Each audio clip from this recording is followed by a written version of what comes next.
Logan looked down at his hands, fingers spread out on the weathered stone of the parapet. There was no dirt, no dried blood under his cracked fingernails. They looked pale, soft, pinkish, strange. No? Even the scabs and scrapes on his knuckles were mostly healed. It was so long since Logan had been clean that he'd forgotten what it felt like. His new clothes were coarse against his skin, robbed of its usual covering of dirt and grease and dry sweat. Looking out at the still lake, clean and well-fed, he felt a different man. For a moment, he wondered how this new Logan might turn out, but the bare stone of the parapet stared back at him where his missing finger used to be. You're still here, Jeff. I think you might be he was the nine top fingers Guild Wars still, 1 fan I've a had. bloody 9, and always would be, unless he lost any more fingers. He did smell better, though. That had to be admitted. "Did you sleep well, Master Nine Fingers?" Wells was in the doorway, peering out onto the balcony. "Like a baby." Logan didn't have the heart to tell the old servant that he'd slept outside. The first night he'd tried the bed, rolling and wriggling, unable to come to terms with the strange comfort of a mattress and the unfamiliar warmth of blankets. Next he'd tried the floor. That had been an improvement, but the air had still seemed close, flat, stale. The ceiling had hung over him, seeming to creep ever lower, threatening to crush him with the weight of stone above. It was only when he'd laid down on the hard flags of the balcony, with his old coat spread over him and just the clouds and the stars above, that sleep had come. Some habits are hard to break. "You have a visitor," said Wells. "Me?" Malachus Quai's head appeared around the doorframe. His eyes were a little less sunken, the bags underneath them a little less dark. There was some color to his skin and some flesh on his bones. He no longer looked like a corpse, just gaunt and sick, as he had done when Logan first met him. He guessed that was about as healthy as Quai ever looked. "Ah!" laughed Logan. "You survived!" The apprentice gave a series of tired nods as he shambled across the room. He was swathed in a thick blanket which trailed on the floor and made it difficult for him to walk properly. He shuffled out of the door to the balcony and stood there, sniffing and blinking in the chill morning air. Logan was more pleased to see him than he'd expected. He clapped him on the back like an old friend, perhaps a little too warm.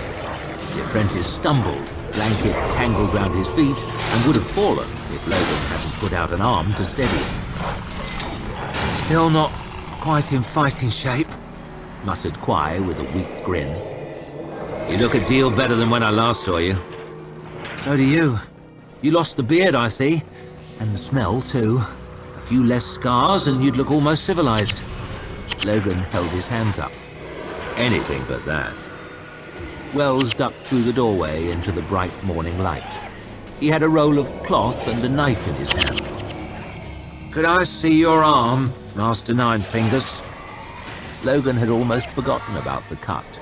There was no new blood on the bandage, and when he unwound it, there was a long red-brown scab underneath, running almost all the way from wrist to elbow, surrounded by fresh pink skin. It hardly hurt anymore, just itched. It crossed two other older scars. One, a jagged grey effort near his wrist. He thought he might have got in the duel with Three Trees all those years ago. Logan grimaced as he remembered the battering they'd given each other. The second scar, fainter, higher up, he wasn't sure about. Could have come from anywhere. Wells bent down and tested the flesh round the wound, while Quai peered cautiously over his shoulder. "It's mending well. You're a fast healer." "Lots of practice." Wells looked up at Logan's face, where the cut on his forehead had already faded to one more pink line. "I can see. Would it be foolish to advise you to avoid sharp objects in the future?" Logan laughed. "Believe it or not, I always did my best to avoid them in the past, but they seem to seek me out despite my efforts." "Well," said the old servant, cutting off a fresh length of cloth and winding it carefully around Logan's forearm. "I hope this is the last bandage you ever need."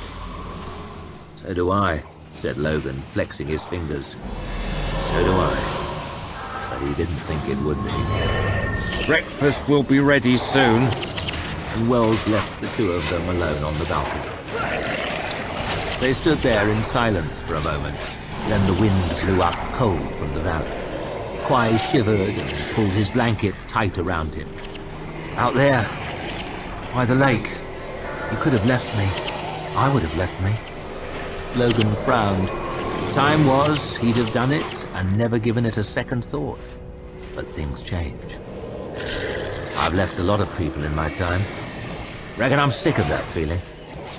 The apprentice pursed his lips and looked out at the valley, the woods, distant mountains. "I never saw a man killed before." "You're lucky." "You've seen a lot of death, then?" Logan winced. In his youth, he would have loved to answer that very question. He could have bragged and boasted and listed the actions he'd been in, and named men he'd killed. He couldn't say now when the pride had dried up. It had happened slowly, as the wars became bloodier, as the causes became excuses, as the friends went back to the mud, one by one. Logan rubbed at his ear, felt the big notch that Talduru's sword had made long ago. He could have stayed silent, but for some reason he felt the need to be honest. "I've fought in 3 campaigns," he began, "in 7 pitched battles, in countless raids and skirmishes and desperate defenses and bloody actions of every kind. I've fought in the driving snow, the blasting wind, the middle of the night. I've been fighting all my life, one enemy or another, one friend or another. I've known little else. I've seen men killed for a word, for a look, nothing at all. A woman tried to stab me once for killing her husband, and I threw her down a well. But that's far from the worst of it. Life used to be as cheap as dirt to me, cheaper. I've fought 10 single combats, and I won them all. But I fought on the wrong side and for all the wrong reasons. I've been ruthless and brutal and a coward. I've stabbed men in the back, burned them, drowned them, crushed them with rocks, killed them asleep, unarmed or running away. I've run away myself more than once. I've pissed myself with fear. I've begged for my life. I've been wounded often and badly, and screamed and cried like a baby whose mother took her tit away. I've no doubt the world would be a better place if I'd been killed years ago. But I haven't been, and I don't know why." He looked down at his hands, pink and clean on the stone. "There are few men with more blood on their hands than me. None that I know of. The Bloody Nine, they call me, my enemies. But there's a lot of them. Always more enemies and fewer friends. Blood gets you nothing but more blood. It follows me now always like my shadow. And like my shadow, I can never be free of it. I should never be free of it. I've earned it. I've deserved it. I've sought it out. Such is my punishment." And that was all. Logan breathed a deep, ragged sigh and stared out at the lake. He couldn't bring himself to look at the man beside him, didn't want to see the expression on his face. Who wants to learn he's keeping company with the Bloody Nine? A man who's wrought more death than the plague, and with less regret. They could never be friends now, not with all those corpses between them. Then he felt Quai's hand tap him on the shoulder. "Well, there it is," he said, grinning from ear to ear. "But you saved me, and I'm right grateful for it." "I've saved a man this year and only killed 4. I'm born again." And they both laughed for a while, and it felt good. "So, Malicus, I see you are back with us." They turned, Quai stumbling on his blanket and looking a touch sick. The first of the Magi was standing in the doorway, dressed in a long white shirt with sleeves rolled up to the elbow. He still looked more like a butcher than a wizard to Logan. Master Byers, I was just coming to see you, stuttered Quai. Indeed. How fortunate for us both, then, that I have come to you. The Magus stepped out onto the balcony. It occurs to me that a man who is well enough to talk and laugh and venture out of doors is doubtless well enough to read and study and expand his tiny mind. What would you say to that? Doubtless. Doubtless, yes. Tell me, how are your studies progressing? The wretched apprentice looked utterly confused. They have been somewhat interrupted. You made no progress with Juven's Principles of Art while you were lost in the hills in bad weather? No progress, no. And your knowledge of the histories, did that develop far while Master Ninefingers was carrying you back to the library? I must confess, it didn't. Your exercises and meditations, though, surely you have been practicing those while unconscious this past week? Well, no. The unconsciousness was, So, tell me, would you say that you are ahead of the game, so to speak, or have your studies fallen behind? Quai stared down at the floor. They were behind when I left. Then perhaps you could tell me where you plan to spend the day. The apprentice looked up hopefully. At my desk? Excellent! Byers smiled wide. I was about to suggest it, but you have anticipated me. Your keenness to learn does you much credit. Quai nodded furiously and hurried towards the door, the hem of his blanket trailing on the flags. Bethod is coming, murmured Byers. He will be here today. Logan's smile vanished. His throat felt suddenly tight. He remembered their last meeting well enough. Stretched out on his face on the floor of Bethod's hall at Carleon, beaten and broken and well chained up, dribbling blood into the straw and hoping the end wouldn't be too long coming. Then, no reason given, they'd let him go. Flung him out the gates with the dogman, Three Trees, the weakest, and the rest, and told him never to come back. Never. The first time Bethod ever showed a grain of mercy. And the last, Logan didn't doubt. Today, he asked, trying to keep his voice even. Gone? Yes, and soon. The king of the Northmen. The arrogance of him. Byers glanced sidelong at Logan. He is coming to ask me for a favor, and I would like you to be there. You won't like that. Exactly. The wind felt colder than before. If Logan never saw Bethod again, it would be far too soon. But some things have to be done. It's better to do them than to live with the fear of them. That's what Logan's father would have said. So he took a deep breath and squared his shoulders. I'll be there. Excellent. Then there is but one thing missing. What? Byers smirked. You need a weapon. It was dry in the cellars beneath the library. Dry and dark and very, very confusing. They'd gone up and down steps, around corners, past doors, taking here or there a turning to the left or right. The place was a warren. Logan hoped he didn't lose sight of the wizard's flickering torch, or he could easily be stuck beneath the library forever.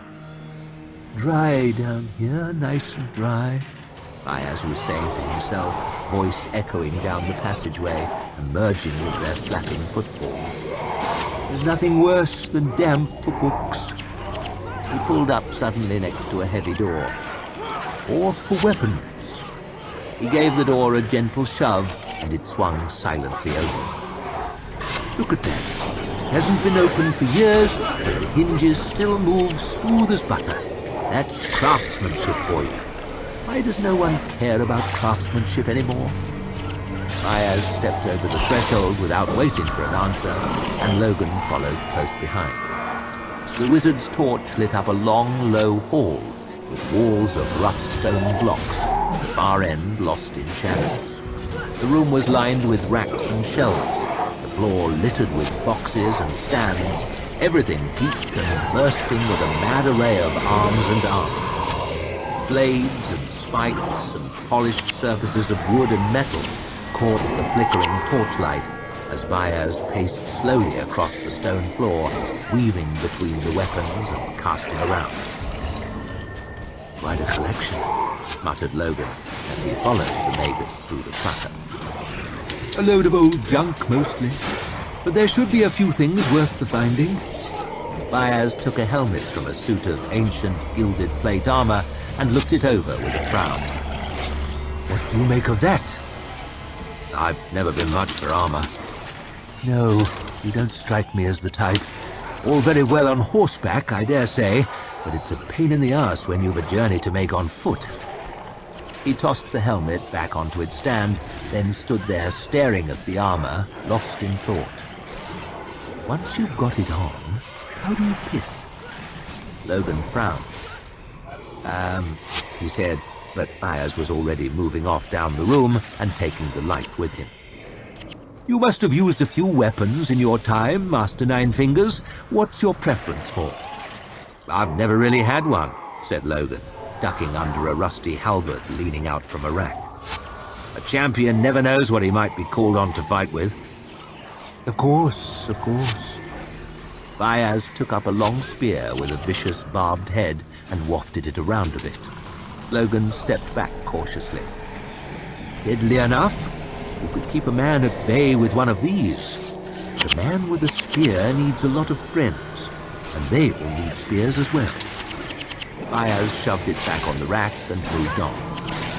"This looks fearsome." The magus took hold of the gnarled shaft of a huge double-bladed axe. "Shit," he said as he lifted it up, veins bulging out of his neck. "It's heavy enough." He set it down with a thump, making the rack wobble. "You could kill a man with that. You could cut him clean in half if he was standing still." "This is better," said Logan. It was a simple, solid-looking sword in a scabbard of weathered brown leather. "Oh, yes, indeed. Much better. That blade is the work of Canadius, master maker himself." Baez handed his torch to Logan and took the long sword from the rack. "Has it ever occurred to you, Master Nine Fingers, that a sword is different from other weapons? Axes and maces and so forth are lethal enough, but they hang on the belt like dumb brutes." He ran an eye over the hilt, plain, cold metal scored with faint grooves for a good grip, glinting in the torchlight. "But a sword has a voice. Eh? Sheathed, it has little to say, to be sure, but you need only put your hand on the hilt, and it begins to whisper in your enemy's ear." He wrapped his fingers tightly round the grip. "A gentle warning, a word of caution. Do you hear it?" Logan nodded slowly. "Now," murmured Baez, "compare it to the sword half-drawn." A foot length of metal hissed out of the sheath, a single silver letter shining near the hilt. The blade itself was dull, but its edge had a cold and frosty glint. Said it. "It speaks louder, does it not? It hisses a dire threat. It makes a deadly promise. Do you hear it?" Logan nodded again, his eye fastened on that glittering edge. "Now compare it to the sword full drawn." Baez whipped the long blade from its sheath with a faint ringing sound, brought it up so that the point hovered inches from Logan's face. "It shouts now, does it not? It screams defiance. It bellows a challenge. Do you hear it?" Said Logan, leaning back and staring slightly cross-eyed at the shining point of the sword. Baez let it drop and slid it gently back into its scabbard, something to Logan's relief. Yes, a sword has a voice. Axes and maces and so forth are lethal enough, but a sword is a subtle weapon and suited to a subtle man. You, I think, Master Ninefingers, are subtler than you appear. Logan frowned as Byers held the sword out to him. He had been accused of many things in his life, but never subtlety. Consider it a gift. My thanks for your good manners. Logan thought about it a moment. He hadn't owned a proper weapon since before he crossed the mountains, and he wasn't keen to take one up again. But Bethod was coming, and soon. Better to have it and not want it than to want it and not have it. Far better. You have to be realistic about these things. Thank you, said Logan, taking the sword from Byers and handing him back the torch. I think. A small fire crackled in the grate, and the room was warm and homely and comfortable. But Logan didn't feel comfortable. He stood by the window, staring down into the courtyard below, nervous and twitchy and scared, like he used to be before a fight. Bethod was coming. He was somewhere out there, on the road through the woods, or passing between the stones, or across the bridge, or through the gate. The first of the Magi didn't seem tense. He sat comfortably in his chair, his feet up on the table next to a long wooden pipe, leafing through a small white-bound book with a faint smile on his face. No one had ever looked calmer, and that only made Logan feel worse. Is it good? Asked Logan. Is what good? The book. Oh, yes. It is the best of books. It is Juven's Principles of Art, the very cornerstone of my order. Byers waved his free hand at the shelves which covered 2 walls and the hundreds of other identical books lined neatly upon them. It's all the same. One book. One. Logan's eyes scanned across the thick white spines. That's a pretty damn long book. Have you read it all? Byers chuckled. Oh, yes. Many times. Every one of my order must read it, eventually make their own copy. He turned the book around so that Logan could see. The pages were thickly covered with lines of neat but unintelligible symbols. I wrote these long ago. You should read it too. I'm really not much of a reader. No? Asked Byers. Shame. He flicked over the page and carried on. What about that one? There was another book, sat alone on its side on the very top of one of the shelves. A large black book, scarred and battered looking. That written by this Juvens as well? Byers frowned up at it. No, his brother wrote that. He got up from his chair, stretched up, and pulled it down. This is a different kind of knowledge. He dragged open his desk drawer, slid the black book inside, and slammed it shut. Best left alone, he muttered, sitting back down and opening up the Principles of Art again. Logan took a deep breath, put his left hand on the hilt of the sword, felt the cold metal pressing into his palm. The feel of it was anything but reassuring. He let go and turned back to the window, frowning down into the courtyard. He felt his breath catch in his throat. Bethod. How's it going? He's here. Good, good, muttered Byers absently. Who does he have with him? Logan peered at the 3 figures in the courtyard. Scale, he said with a scowl. And a woman. I don't recognize her. They're dismounting. Logan licked his dry lips. They're coming in. Yes, yes, murmured Byers. That is how one gets to a meeting. Try to calm yourself, my friend. Breathe. Logan leaned back against the whitewashed plaster, arms folded, and took a deep breath. It didn't help.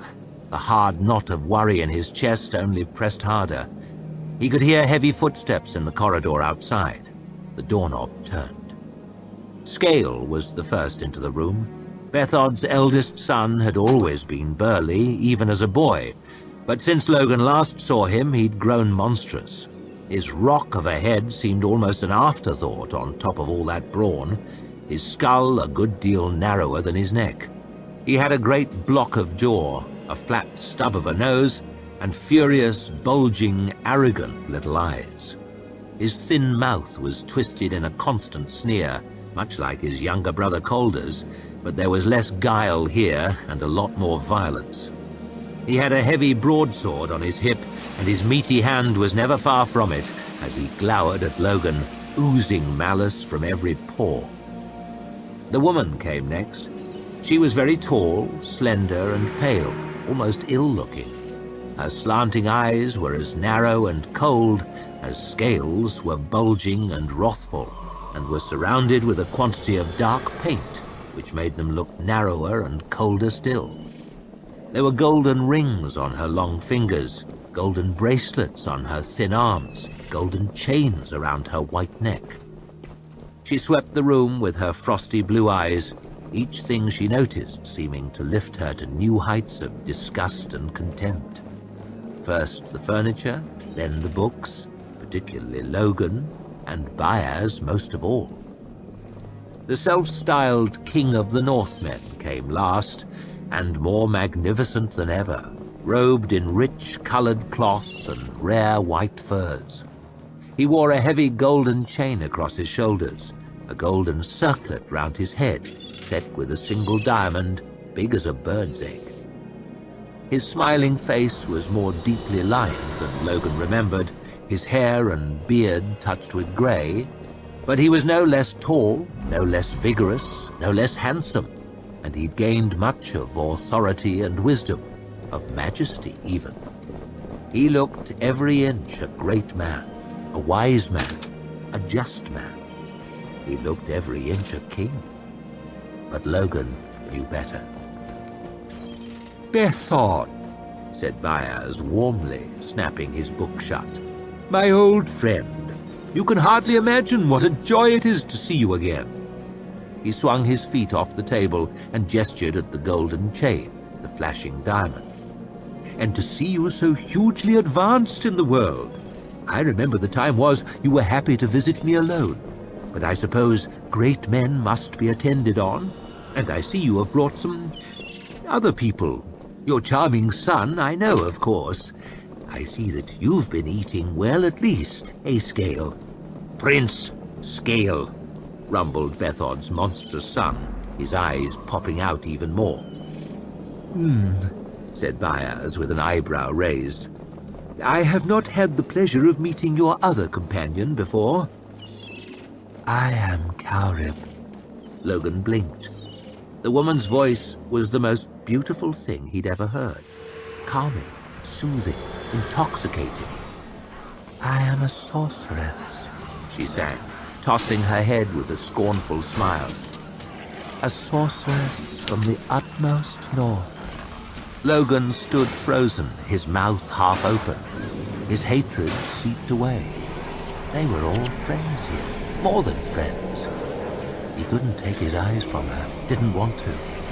The others in the room had faded. It was as if she was speaking only to him, and the fondest wish of his heart was that she should never stop. But Baez only laughed. A real sorceress, and you have the golden voice. How wonderful. It's a long time since I heard that one, but it will not serve you here. Logan shook his head clear, and his hatred rushed back in, hot and reassuring. Tell me, does one have to study to become a sorceress, or is it simply a question of jewelry and a deal of paint about the face? Kaurib's eyes narrowed to deadly blue slits. The first of the Magi didn't give her time to speak. And from the utmost north, imagine that. He shivered slightly. It must be cold up there this time of year. Rough on the nipples, eh? Have you come to us for the warm weather? Or is there something else? I go where my king commands, she hissed, pointed chin lifting a little higher. Your king? asked Byers, staring about the room, as though there must be someone else there hiding in the corner. "My father is king of the Northmen now," snarled Scales. He sneered at Logan. "You should kneel to him, bloody nine." He sneered at Byers. "And so should you, old man." The first of the Magi spread his hands in apology. "Oh, I'm afraid I don't kneel to anyone. Too old for it. Stiffness in the joints, you see." Scales' boots thumped heavy on the floor as he began to move forward, a curse half out of his mouth, but his father placed a gentle hand on his arm. "Come now, my son. There is no need for kneeling here." His voice was cold and even as freshly fallen snow. "It is not fitting that we bicker. Are our interests not the same? Peace? Peace in the north? I have come only to ask for your wisdom, Byers, as I did in days past. Is it so wrong to seek the help of an old friend?" No one had ever sounded more genuine, more reasonable, more trustworthy. But Logan knew better. "But do we not have peace in the north already?" Byers leaned back in his chair, hands clasped before him. "Are the feuds not all ended? Were you not the victor? Do you not have everything you wanted and more? King of the Northmen, what help could I possibly offer you?" "I only share my counsel with friends, Byers. You have been no friend to me of late. You turn away my messengers, my son even. You play host to my sworn enemies." He frowned towards Logan. How's it going if you're just tuning in? "Do you know what manner of thing this is? The Bloody Nine? An animal, a coward, an oath-breaker. Is that the kind of company that you prefer?" Bethod smiled a friendly smile as he turned back to Byers, but there was no missing the threat in or read his it, words. for that matter. "I fear the time has come for you to decide whether you are with me or against me. There can be no middle ground in this. Either you are a part of my future or a relic of the past. Yours is the choice, my friend." Logan had seen Bethod give such choices before. Some men had yielded, the rest had gone back to the mud. But Byers, it seemed, was not to be rushed. "Which shall it be?" He reached forward slowly and took his pipe from the table. "The future or the past?" He strolled over to the fire and squatted down, back turned to his three guests, took a stick from the grate, set it to the bowl, and puffed slowly away. It seemed to take an age for him to get the damn thing lit. It's not. "With or against?" he mused as he returned to his chair. "Well?" demanded Bethod. Byers stared up at the ceiling and blew out a thin stream of yellow smoke. Kaurib looked the old Magus up and down with icy contempt. Scale twitched with impatience. Bethod waited, eyes a little narrowed. Finally, Byers gave a heavy sigh.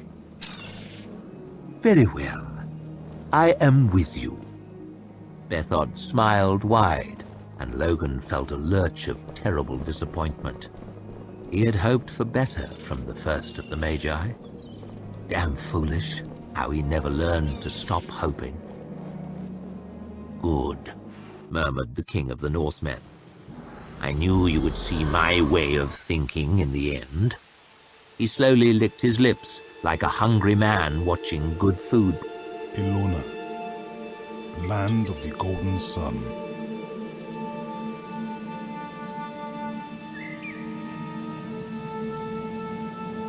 A land of wealth and bounty.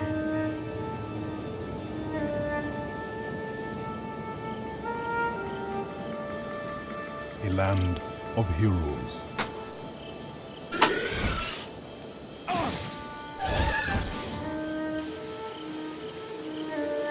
How's it going? A land protected by its champions. The order Trying to say hello to all the new viewers. You were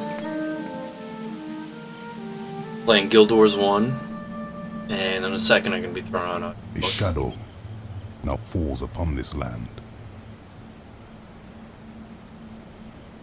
the shadow of an ancient and forgotten darkness. Night falls. The time of the five gods is at an end.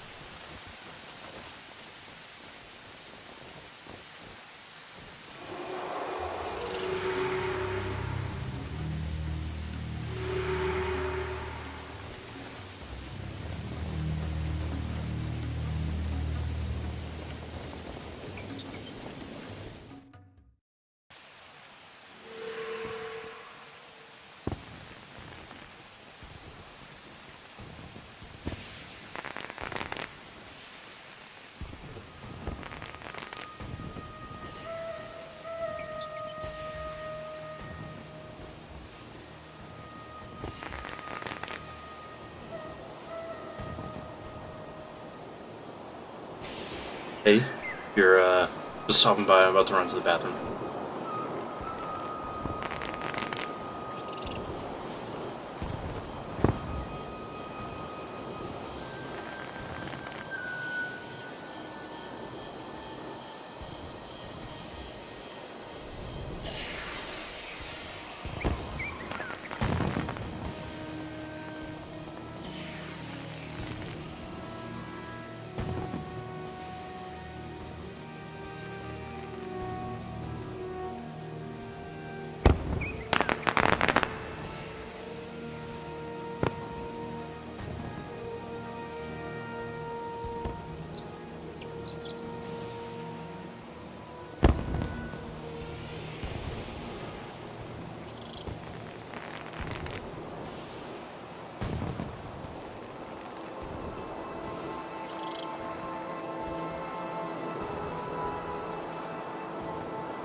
Back. Looks like someone's here. We're going. Brought in. I mean to invade Angland. Baez raised an eyebrow. Then he started to chuckle. Then he thumped the table with his fist. Oh, that's good. That's very good. You find peace does not suit your kingdom, eh, Bethod? The clans are not used to being friends, are they? They hate each other and they hate you, am I right? Well, smiled Bethod, they are somewhat restive. I bet they are. But send them to war with the Union, then they will be a nation, eh? United against the common enemy, to be sure. And if you win, you'll be the man who did the impossible, the man who drove the damned Southerners out of the North. You'll be loved, or at any rate, more feared than ever. If you lose, well, at least you keep the clans busy a while and sap their strength in the process. I remember now why I used to like you. An excellent plan. Bethod looked smug. Of course, and we will not lose. The Union is soft, arrogant, unprepared. With your help. My help? Interrupted Baez. You presume too much. But you... Oh, that. The Magus shrugged. How's it going? I am a liar. Baez lifted his pipe to his mouth. There was a moment of stunned silence. Then Bethod's eyes narrowed. Karib's widened. Scale's heavy brow crinkled with confusion. Logan's smile slowly returned. "A liar," hissed the sorceress. "And more besides, say I." Her voice still had the singing note about it, but it was a different song now. Hard, shrill, murderous sharp. "You old worm, hiding here behind your walls and your servants and your books. Your time is long past, fool. You are nothing but words and dust." The first of the Magi calmly pursed his lips and blew out smoke. "Words and dust, old worm? Well, we shall see. We will come to your library." The wizard set his pipe carefully down on the table, a little smoke still curling up out of the bowl. "We will come back to your library and put your walls to the hammer, your servants to the sword, and your books to the fire, to the—" "Silence!" Baez was frowning Play now, Guild Wars 1? deeper even than he had at Calder days before in the yard outside. Again, Logan felt the desire to step away, but stronger by far. He found himself glancing around the room for a place to hide. Cowrib's lips still moved, but only a meaningless croak came out. "Break my walls, would you?" murmured Baez. His grey brows drew inwards, deep, hard grooves cutting into the bridge of his nose. "Kill my servants, will you?" asked Baez. The room had turned very chill, despite the logs on the fire. "Burn my book, say you?" thundered Baez. "You say too much with Cowrib's knees buckled. Her white hand clawed at the doorframe, chains and bangles jingling together as she slumped against the wall. "Words and dust, am I?" Baez thrust up 4 fingers. "4 gifts you had of me, Bethod. The sun in winter, a storm in summer, and 2 things you could never have known but for my art. What have you given me in return, eh? This lake and this valley, which were mine already, and but one other thing." Bethod's eyes flicked across to Logan, then back. "You owe me still, yet you send messengers to me? You make demands? You presume to command me? That is not my idea of manners."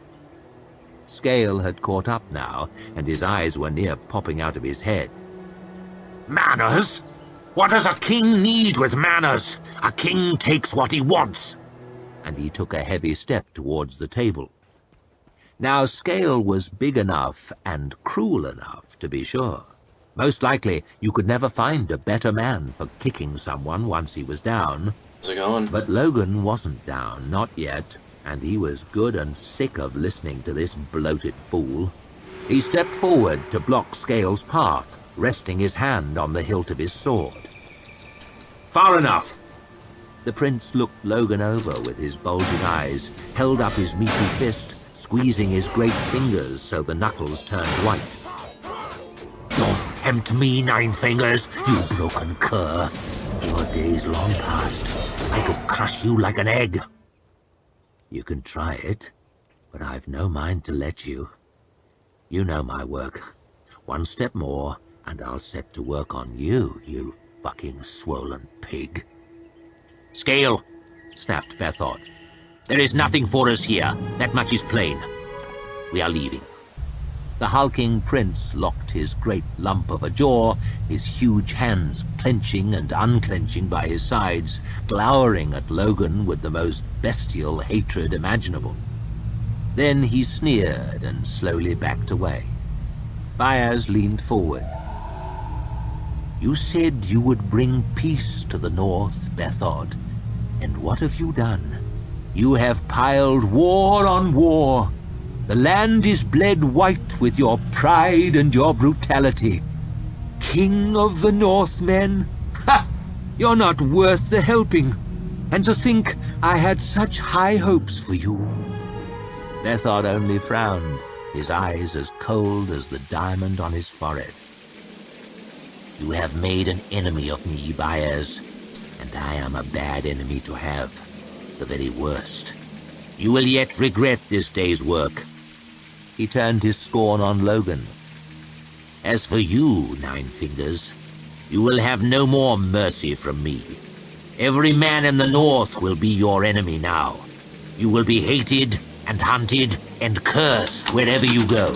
I will see to it." Logan shrugged. There was nothing new there. Baez stood up from his chair. "You've said your piece. Now take your witch and get you gone." Kaurib stumbled from the room first, still gasping for air. Scale gave Logan one last scowl, then he turned and lumbered away. The so-called King of the Northmen was the last to leave, nodding slowly and sweeping the room with a deadly glare. As their footsteps faded down the corridor, Logan took a deep breath, steadied himself, and let his hand drop from the hilt of the sword. "So," said Baez brightly, "that went well." Chapter 14. A road between two dentists. Hello. Past midnight, and it was dark in the middle way. Dark, and it smelled bad. It always smelled bad down by the docks. Old salt water, rotten fish, tar and sweat and horse shit. In a few hours' time, this street would be thronging with noise and activity. Tradesmen shouting, laborers cursing under their loads, merchants hurrying to and fro, 100 carts and wagons rumbling over the dirty cobbles. There would be an endless tide of people, thronging off the ships and thronging on, people from every part of the world, words shouted in every language under the sun. But at night, it was still and silent. Silent as the grave, and even worse smelling. "It's down here," said Severard, strolling towards the shadowy mouth of a narrow alley wedged in between two looming warehouses. "Did he give you much trouble?" asked Glockler as he shuffled painfully after. "Not too much." The practical adjusted his mask, letting some air in behind. "Must get very clammy under there, all that breath and sweat. No wonder practicals tend to have bad tempers." "He gave Rue's mattress some trouble, stabbed it all to bits. Then Frost knocked him on the head. Funny thing, when that boy knocks a man on the head, the trouble all goes out of him." "What about Ruth?" "Still alive." The light from Severard's lamp passed over a pile of putrid rubbish. Glockler heard rats squeaking in the darkness as they scurried away. "You know all the best neighborhoods, don't you, Severard?" "That's what you pay me for, Inquisitor." His dirty black boots squelched, heedless, into the stinking mush. Glockler limped gingerly around it, holding the hem of his coat up in his free hand. "I grew up round here," continued the practical. "Folk don't ask questions." Except for us. We always have questions. "Ghost!" Severard gave a muffled giggle. "We're the Inquisition." His lamp picked out a dented iron gate, the high wall above topped with rusty spikes. "This is it." "Indeed, and what an auspicious-looking address it is." The gate evidently didn't see much use. Its brown hinges squealed in protest as the practical unlocked it and heaved it open. Glockler stepped awkwardly over a puddle that had built up in a rut in the ground, cursing as his coat trailed in the foul water. The hinges screamed again as Severard wrestled the heavy gate shut, forehead creasing with the effort.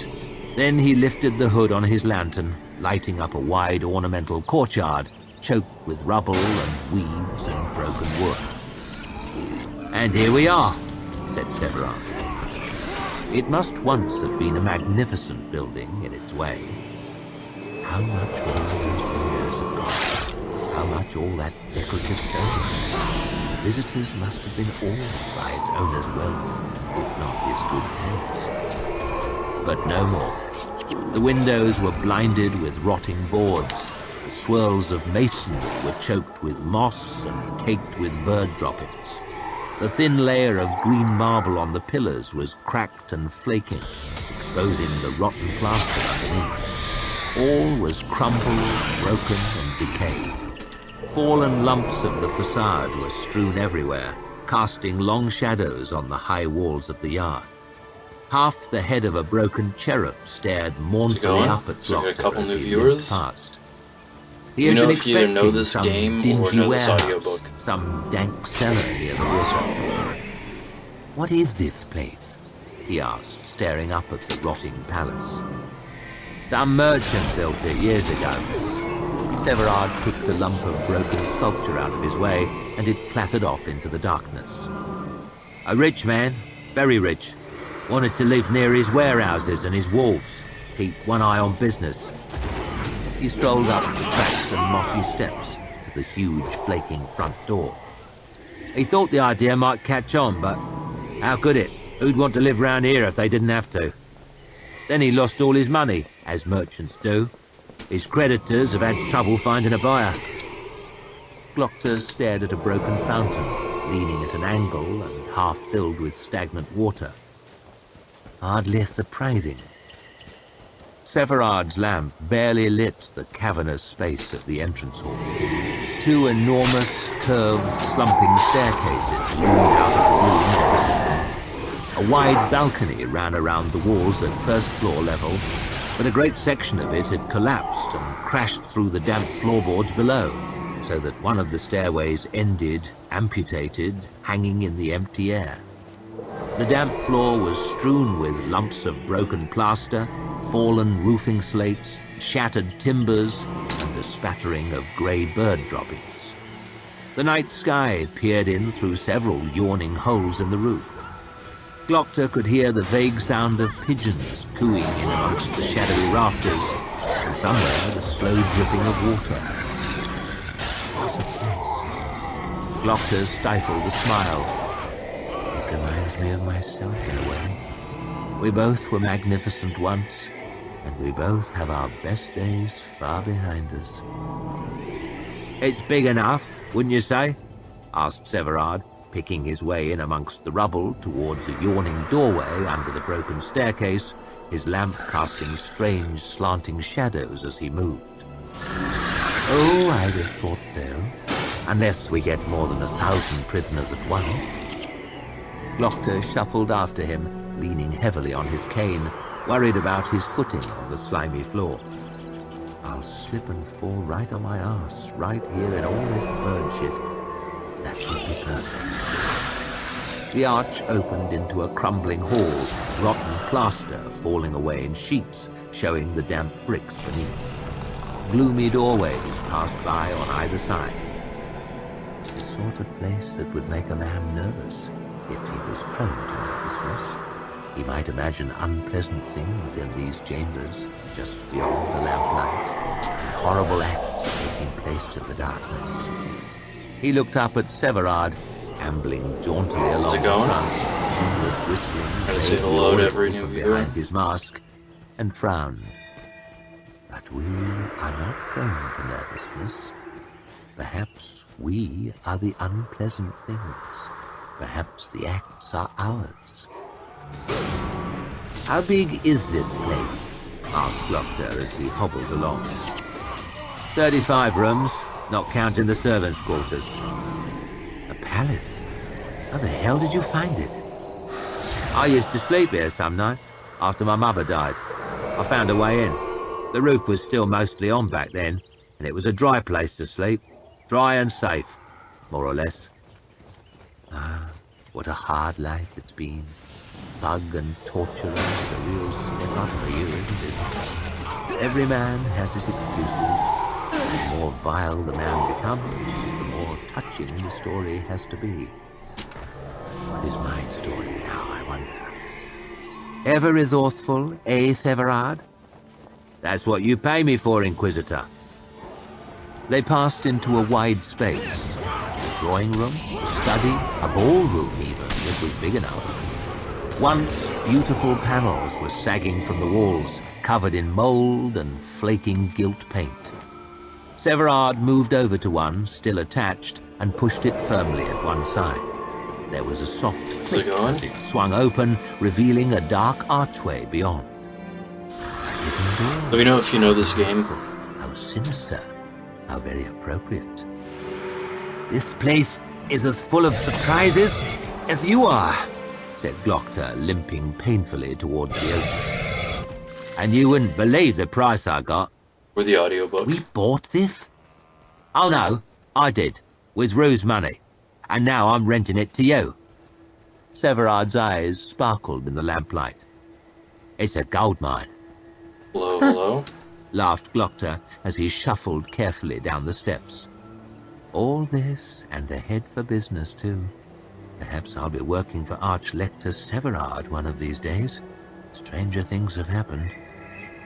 Glockter's shadow loomed out ahead of him into the darkness as he labored crab-like down the steps, his right hand feeling out the gaps between the rough stone blocks to lend him some support.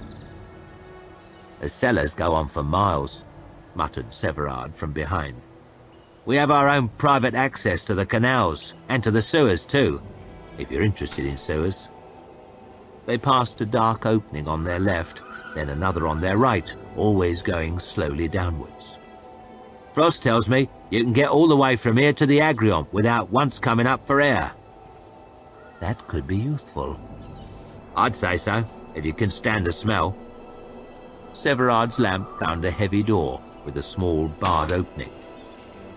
Home again, he said, and gave 4 quick knocks. Welcome. A moment later, Practical Frost's masked face loomed abruptly out of the darkness at the little window. Only us. The albino's eyes showed no sign of warmth or recognition. But then they never do. Heavy bolts slid back on the other side of the door, and it swung smoothly open.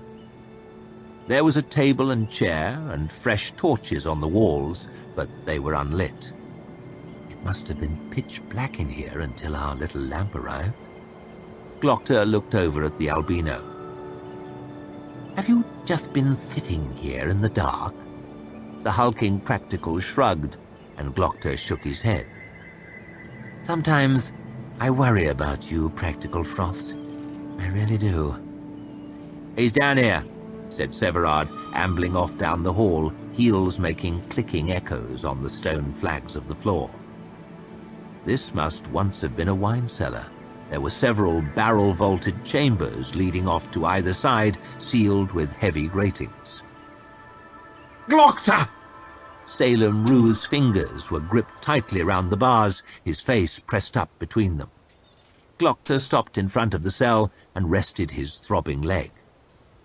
Ruth, how are you? I hardly expected to see you again so soon. He had lost weight already. His skin was slack and pale, still marked with fading bruises.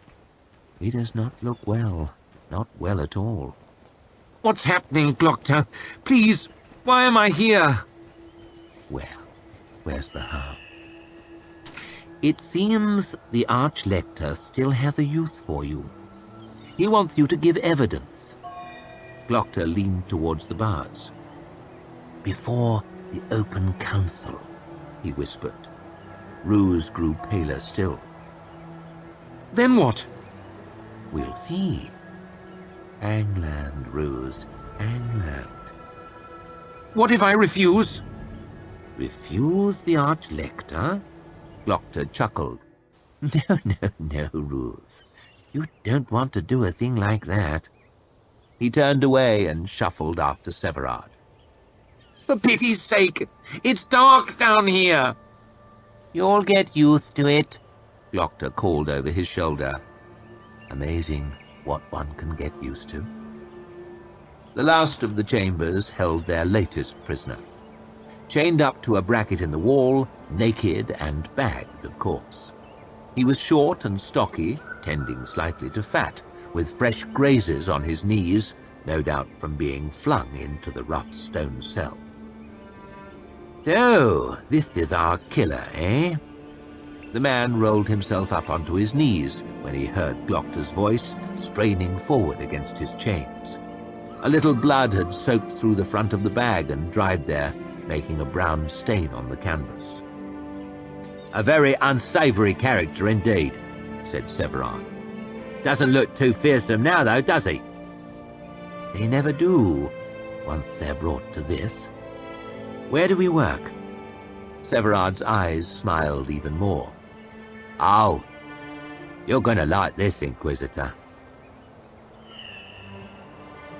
It's a touch theatrical, said Gloctor, but none the worse for that. The room was large and circular, with a domed ceiling, painted with a curious mural that ran all the way round the curved walls. The body of a man lay on the grass, bleeding from many wounds, with a forest behind him. 11 other figures walked away, 6 on one side, 5 on the other, painted in profile, awkwardly posed, dressed in white, but their features indistinct. They faced another man, arms stretched out, all in black and with a sea of colourfully daubed fire behind him. The harsh light from 6 bright lamps didn't make the work look any better. Hardly of the highest quality, more decoration than art, but the effect is quite striking nonetheless. No idea what it's supposed to be, said Severard. The Master Maker, mumbled Practical Frost. Of course, said Gloctor, staring up at the dark figure on the wall and the flames behind. You should study your history, Practical Severard. This is the Master Maker, Canadius. He turned and pointed to the dying man on the opposite wall. Tabbed out right now, just and this checking is Great character Juvens, builds. whom he hath killed. He swept his hand over the figures in white. And these are Juven's apprentices, the Magi marching to avenge him. Ghost stories fit to scare children with. What kind of man pays to have shit like this on the walls of his cellar? Asked Severard, shaking his head. Oh, this sort of thing was quite popular at one time. There's a room painted like this in the palace. This is a copy, and a cheap one. Gloctor looked up at the shadowed face of Canadius, staring grimly down into the room, and the bleeding corpse on the opposite wall. Still, there's something quite unsettling about it, isn't there? Or there would be if I gave a damn. Blood, fire, death, vengeance. No idea why you'd want it in the cellar. Perhaps there was something dark about our friend the merchant. There's always something dark about a man with money, said Severard. Who are these two? Gloctor frowned, peering forward. 2 small, vague figures could be seen under the arms of the Maker, one on each side. Who knows? Asked Gloctor. Maybe they're his practicals. Severard laughed. A vague exhalation of air even came from behind Frost's mask, though his eyes showed no sign of amusement. My, he must be thoroughly tickled. Gloctor shuffled toward the table in the center of the room. 2 chairs faced each other across the smooth, polished surface. One was a spare, hard affair of the sort you found in the cellars of the House of Questions, but the other was altogether more impressive, throne-like almost, with sweeping arms and a high back, upholstered in brown leather. Gloctor placed his cane against the table and lowered himself carefully, back aching. Oh, this is an excellent chair, he breathed, sinking slowly back into the soft leather, stretching out his leg, throbbing from the long walk here. There was a slight resistance. He looked beneath the table. There was a matching footstool there. Gloctor tipped his head back and laughed. Oh, this is fine. You shouldn't have. He settled his leg down on the stool with a comfortable sigh. It was the least we could do, said Severard, folding his arms and leaning against the wall next to the bleeding body of Juvens. We did well from your friend Rose. Very well. You've always seen us right, and we don't forget that. said Frost, nodding his head. "You spoil me." Glockter stroked the polished wood on the arm of the chair. "My boys, where would I be without you? Back home in bed with Mother fussing over me, I suppose, wondering how she'll ever find a nice girl to marry me now." He glanced over the instruments on the table. His case was there, of course, and a few other things, well used, but still highly serviceable. A pair of long-handled tongs particularly caught his eye. He glanced up at Severard. "Teeth? Seemed a good place to start." "Fair enough." Glockter licked at his own empty gums, then cracked his knuckles one by one. "Teeth it is." As soon as the gag was off, the assassin started screaming at them in Styrian, spitting and cursing, struggling pointlessly at his chains. Glockter didn't understand a word of it, but I think I catch the meaning, more or less. Something very offensive indeed, I imagine. Something about our mothers and so on, but I am not easily offended. He was a rough-looking sort, face pockmarked with acne scars, nose broken more than once and bent out of shape. How disappointing. I was hoping the mercers might have gone upmarket on this occasion at least. But that's merchants for you, always looking for the bargain. Practical Frost ended the torrent of unintelligible abuse by punching the man heavily in the stomach. That'll take his breath away for a moment, long enough to get the first word in. "Now then," said Glockter, "we'll have none of that nonsense here. We know you're a professional, sent to blend in and do a job. You wouldn't blend in too well if you couldn't even speak the language, now would you?" The prisoner had got his breath back. "Pox on all of you, you bastards!" he gasped. "Excellent. The common tongue will do nicely for our little chats. I have a feeling we may end up having several. Is there anything you would like to know about us before we begin, or shall we get straight to it?" The prisoner stared up suspiciously at the painted figure of the Master Maker looming over Glockter's head. "Where am I?" "We're just off the middle way, down near the water." Glockter winced as the muscles in his leg suddenly convulsed. He stretched it out cautiously, waiting until he heard the knee click before he carried on. "You know, the middle way is one of the very arteries of the city. It runs straight through its heart from the Agrion to the sea. It passes through many different districts, has all manner of notable buildings. Some of the most fashionable addresses in the whole city are just up the lane. To me, though, it's nothing but a road between two dentists." The prisoner's eyes narrowed, then darted over the instruments on the table. But no more cursing. It seems the mention of dentistry has got his attention. Up at the other end of the avenue, and Glockter pointed roughly northwards, in one of the most expensive parts of town, opposite the public gardens, in a beautiful white house in the very shadow of the Agriont, is the establishment of Master Farad. You might have heard of him. "Get fucked!" Glockter raised his eyebrows. If only. They say that Master Farad is the finest dentist in the world. I believe he came from Gurkul originally, but he escaped the tyranny of the Emperor to join us in the Union and make a better life for himself, saving our wealthiest citizens from the terrors of bad teeth. When I came back from my own little visit to the south, my family sent me to him to see if there was anything he could do for me. Glockter smiled wide, showing the assassin the nature of the problem. Of course, there wasn't. The Emperor's torturers saw to that. But he's a damn fine dentist. Everyone says so. "So what?" Glockter let his smile fade.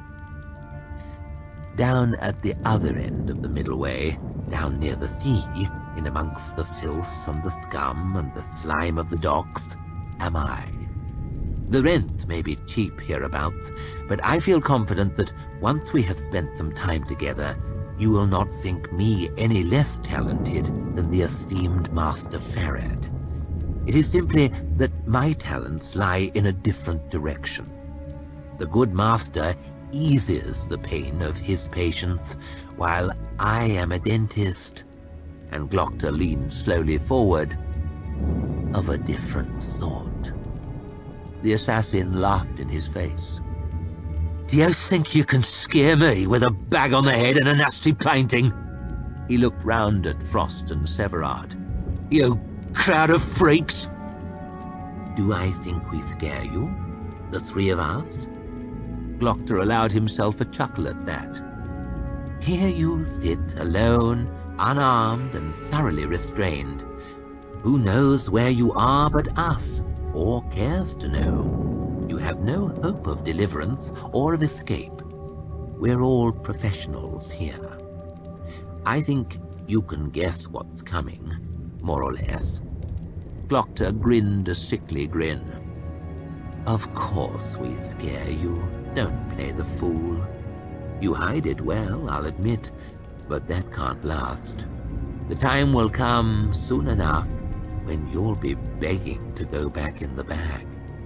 You'll get nothing from me, growled the assassin, staring him straight in the eye. Nothing. Tough. A tough man. But it's easy to act tough before the work begins. I should know. Glockter rubbed his leg gently. The blood was flowing nicely now, the pain almost gone. We'll keep it simple to begin with. Names. That's all I want for now. Just names. Why don't we start with yours? At least you can't tell us you don't know the answer. They waited. Severard and Frost stared down at the prisoner, the green eyes smiling, the pink ones not. Silence. Glockter sighed. Right then. Frost planted his fists on either side of the assassin's jaw, started to squeeze until his teeth were forced apart. Severard shoved the ends of the tongs in between and forced his jaws open, much too wide for comfort. The assassin's eyes bulged. Hurts, doesn't it? But that's nothing, believe me. Watch his tongue, said Glockter. We want him talking. Don't worry, muttered Severard, peering into the assassin's mouth. He ducked back suddenly.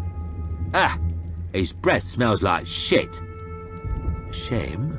I'm hardly surprised. Clean living is rarely a priority for hired killers. Glockter got slowly to his feet, limped round the table. Now then, he murmured, one hand hovering over his instruments. Where to begin? He picked up a mounted needle and craned forward, his other hand gripped tight around the top of his cane, probing carefully at the killer's teeth. Not a pretty set, to be sure. I do believe I'd rather have my teeth than his.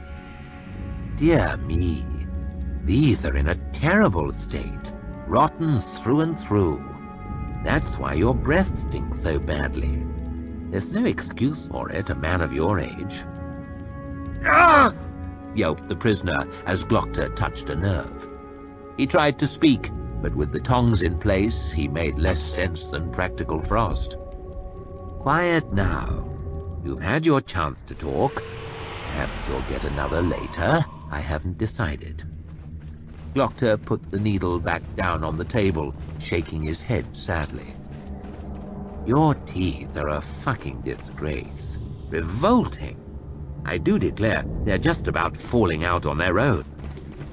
Do you know, he said as he took the little hammer and chisel from the table, I do believe you'd be better off without them.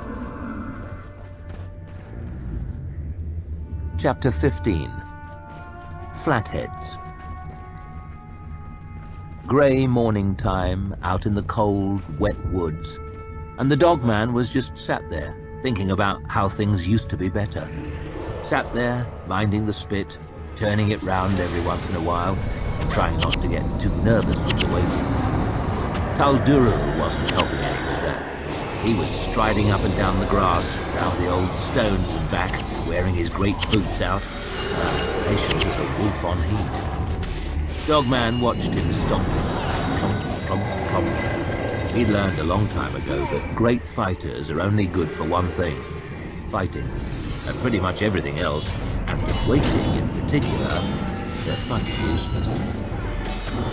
"Why don't you sit yourself down, Tull?" muttered Dogman. "There's stones aplenty for the purpose.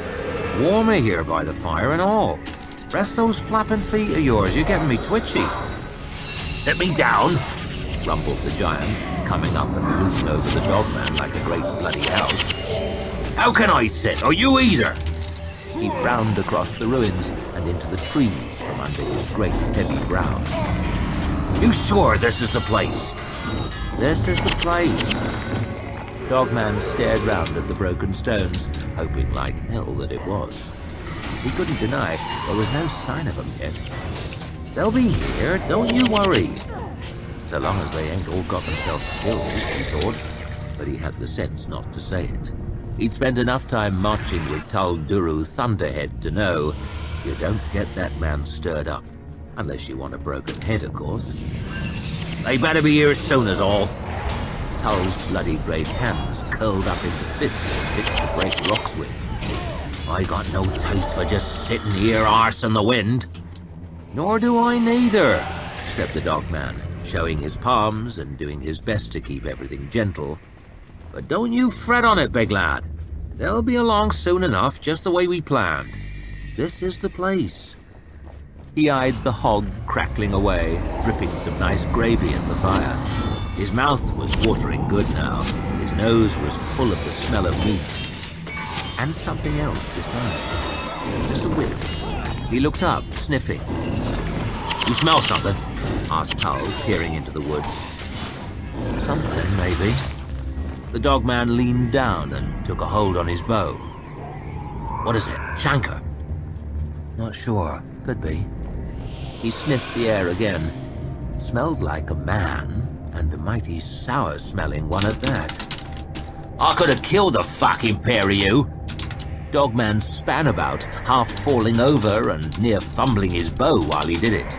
Black Dow wasn't 10 strides behind him, downwind, creeping over to the fire with a nasty grin. Grim was at his shoulder, face blank as a wall, as always. "You bastards!" bellowed Tull. "You near made me shit with your sneaking around." "Good," sneered Dow. "You could lose them fucking lot." Dogman took a long breath and tossed his bow back down.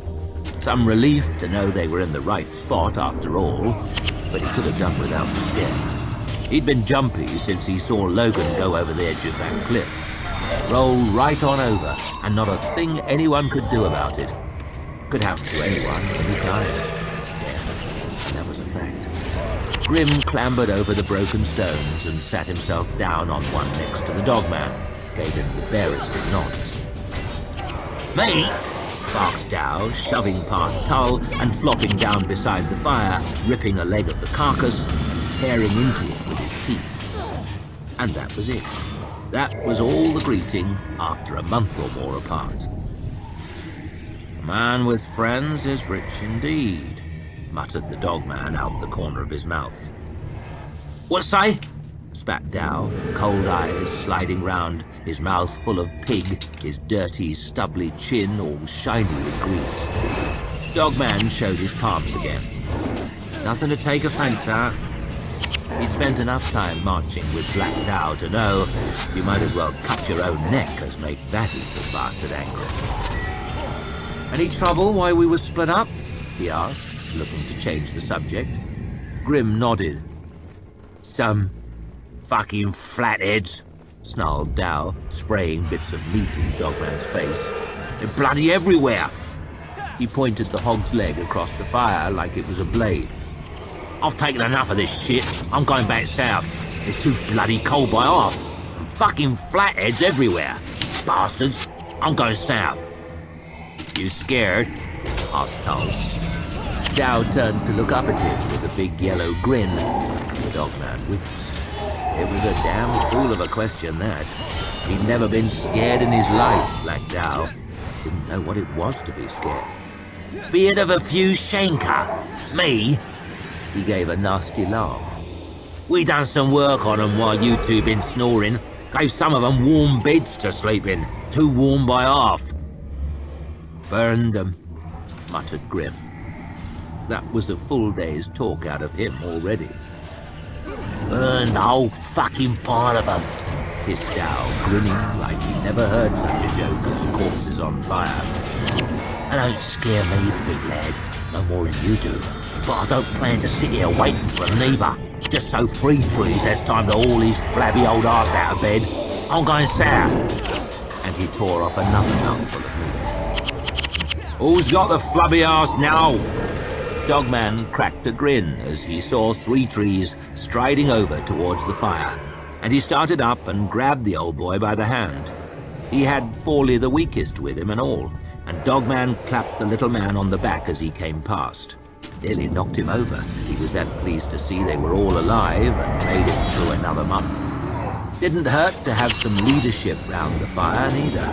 Everyone looked happy for once, smiling and pressing hands and all the rest. Everyone but Dow, of course. He just sat there staring at the fire, sucking on his bone, face sour as old milk. Right good to see you again, lads, and all in one piece. Three Trees hefted his big round shield off his shoulder and leant it up against a broken old bit of wall. Proud and apt to get bloody. Three Trees wasn't rushing into anything, though.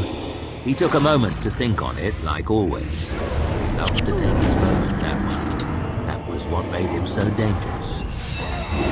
Going south, eh? Said Three Trees after he chewed it over for a minute. And when did all this get decided?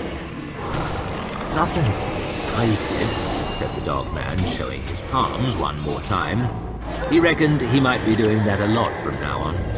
Talduru frowned down at Dow's back. Nothing at all, he rumbled, mightily annoyed at having his mind made up for him. Nothing is right, said Three Trees, slow and steady as the grass growing.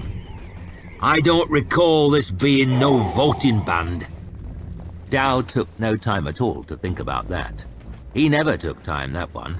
That was what made him so dangerous. He leapt up, flinging the bone onto the ground, squaring up to Three Trees with a fighting look. I say, south, he snarled, eyes bulging like bubbles on a stew. Three Trees didn't back down a step. That wouldn't have been his way at all. He took his moment to think on it, of course. Then he took a step forward of his own, so his nose and Dow's were almost touching. If you wanted to say, you should have beaten Nine Fingers, he growled, instead of losing like the rest of us. Black Dow's face turned dark as tar at that. He didn't like being reminded of losing. Bloody Nine's gone back to the mud, he snarled. Dogman seen it, didn't ya? Dogman had to nod. Aye, he muttered. So that's the end of that. There's no reason for us to be pissing around here north of the mountains with flatheads crawling up our arses. I say south. Nine Fingers may be dead, said Three Trees in Dow's face, but you're deadhead. Why he saw fit to spare a man as worthless as you, I'll never know. But he named me as second. He tapped his big chest. That means I'm the one with the say. Me and no other. Dogman took a careful step back. The two of them were shaping up for blows, all right, and he'd no wish to get a bloody nose in all the confusion. It would hardly have been the first time. Fawley took a stab at keeping the peace. Come on, boys, he said, all nice and soft. There's no need for this. He might not have been much at killing Fawley, but he was a damn good boy for stopping those that were from killing each other. Dogman wished him luck with it. Come on, why don't you... Shut your fucking hole, you, growled Dow, one dirty finger stabbing savage in Fawley's face. What's your fucking say worth, weakest? Leave him be. rumbled Tull, holding his great fist up under Dow's chin, "or I'll give you something to shout about." The dogman could hardly look. Dow and Three Trees were always picking at each other. They got fired up quick and damped down quick. The Thunderhead was a different animal. Once that big ox got properly riled, there was no calming. Not without 10 strong men and a lot of rope. Dogman tried to think what Logan would have done. He'd have known how to stop them fighting. Instead... "Shit!" shouted Dogman, jumping up from the fire all of a sudden. "There's fucking Shanka crawling all over us, and if we get through with them, there's always Bethard to think on. We've a world full of scores to settle without making more ourselves. Logan's gone, and Three Trees is second, and that's the only say I'll hear." He did some jabbing with his own finger at no one in particular. Then he waited, hoping like hell that it had done the trick. "Aye," grunted Grim. Fawley started nodding like a woodpecker. "Dogman's right. We need to fight each other like we need the cockroach. Three Trees is second. He's the chief now." It was quiet for a moment, and Dow fixed the Dogman with that cold, empty, killing look, and the cat with the nuts between its paws. Dogman swallowed. A lot of men, most men even, wouldn't have dared meet no look like that from Black Dow. He got the name from having the blackest reputation in the north, becoming sudden in the black of night and leaving the villagers behind him black from fire. That was the rumor, that was the fact.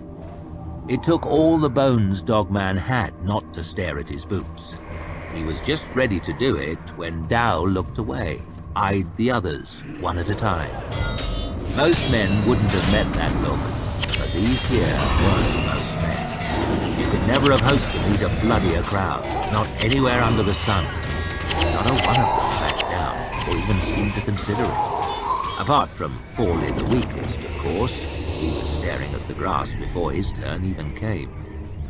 Once Dow saw they were all against him, he cracked a happy smile, just as if there never was a problem.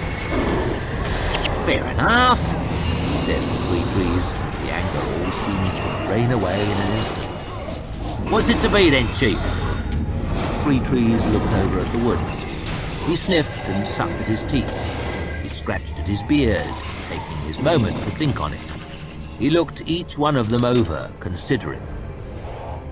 "We go south," he said. He smelled them before he saw them, but that was always the way with him. He had a good nose, did the Dogman. That's how he got the name, after all. Being honest, though, anyone could have smelled them. They fucking stank. There were 12 down in the clearing, sitting, eating, grunting to each other in their nasty, dirty tongue, big yellow teeth sticking out everywhere, dressed in lumps of smelly fur and reeking hide and odd bits of rusty armor. Shanka.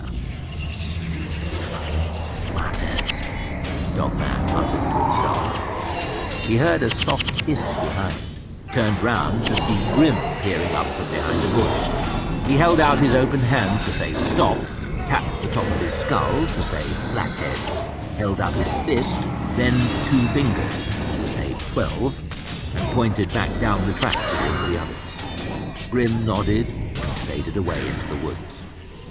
The Dogman took one last look at the Shanka, just to make sure they were all still unwary. They were, so he slipped back down the tree and on. "They're camped round the road. 12 that I saw, maybe more. They're looking for us?" asked Three Trees. "Maybe, but they ain't looking too hard." "Could we get around them?" asked Fawley, always looking to miss out on the fight. Dow spat onto the ground, always looking to get into one. 12 is nothing. We can do them all right." The Dogman looked over at Three Trees, thinking it out and taking his moment. 12 wasn't nothing, and they all knew it. But it might be better to deal with them than leave them free and easy behind. "What's it to be, Chief?" asked Tull. Three Trees set his jaw. "Weapons." A fighting man's a fool that don't keep his weapons clean and ready. Dogman had been over his no more than an hour before. Still, you won't be killed for Checker, while you might be for not doing it. There was the hissing of steel on leather, clicking of wood, and the clanking of metal. Dogman watched Grim twang at his bowstring, check over the feathers on his shafts.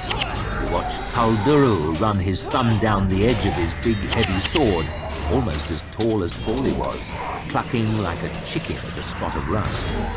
He watched Black Dow rubbing a rag on the head of his axe, looking at the blade with eyes soft as a lover's. He watched Three Trees tugging at the buckles on his shield straps, swishing his blade through the air, bright metal glinting.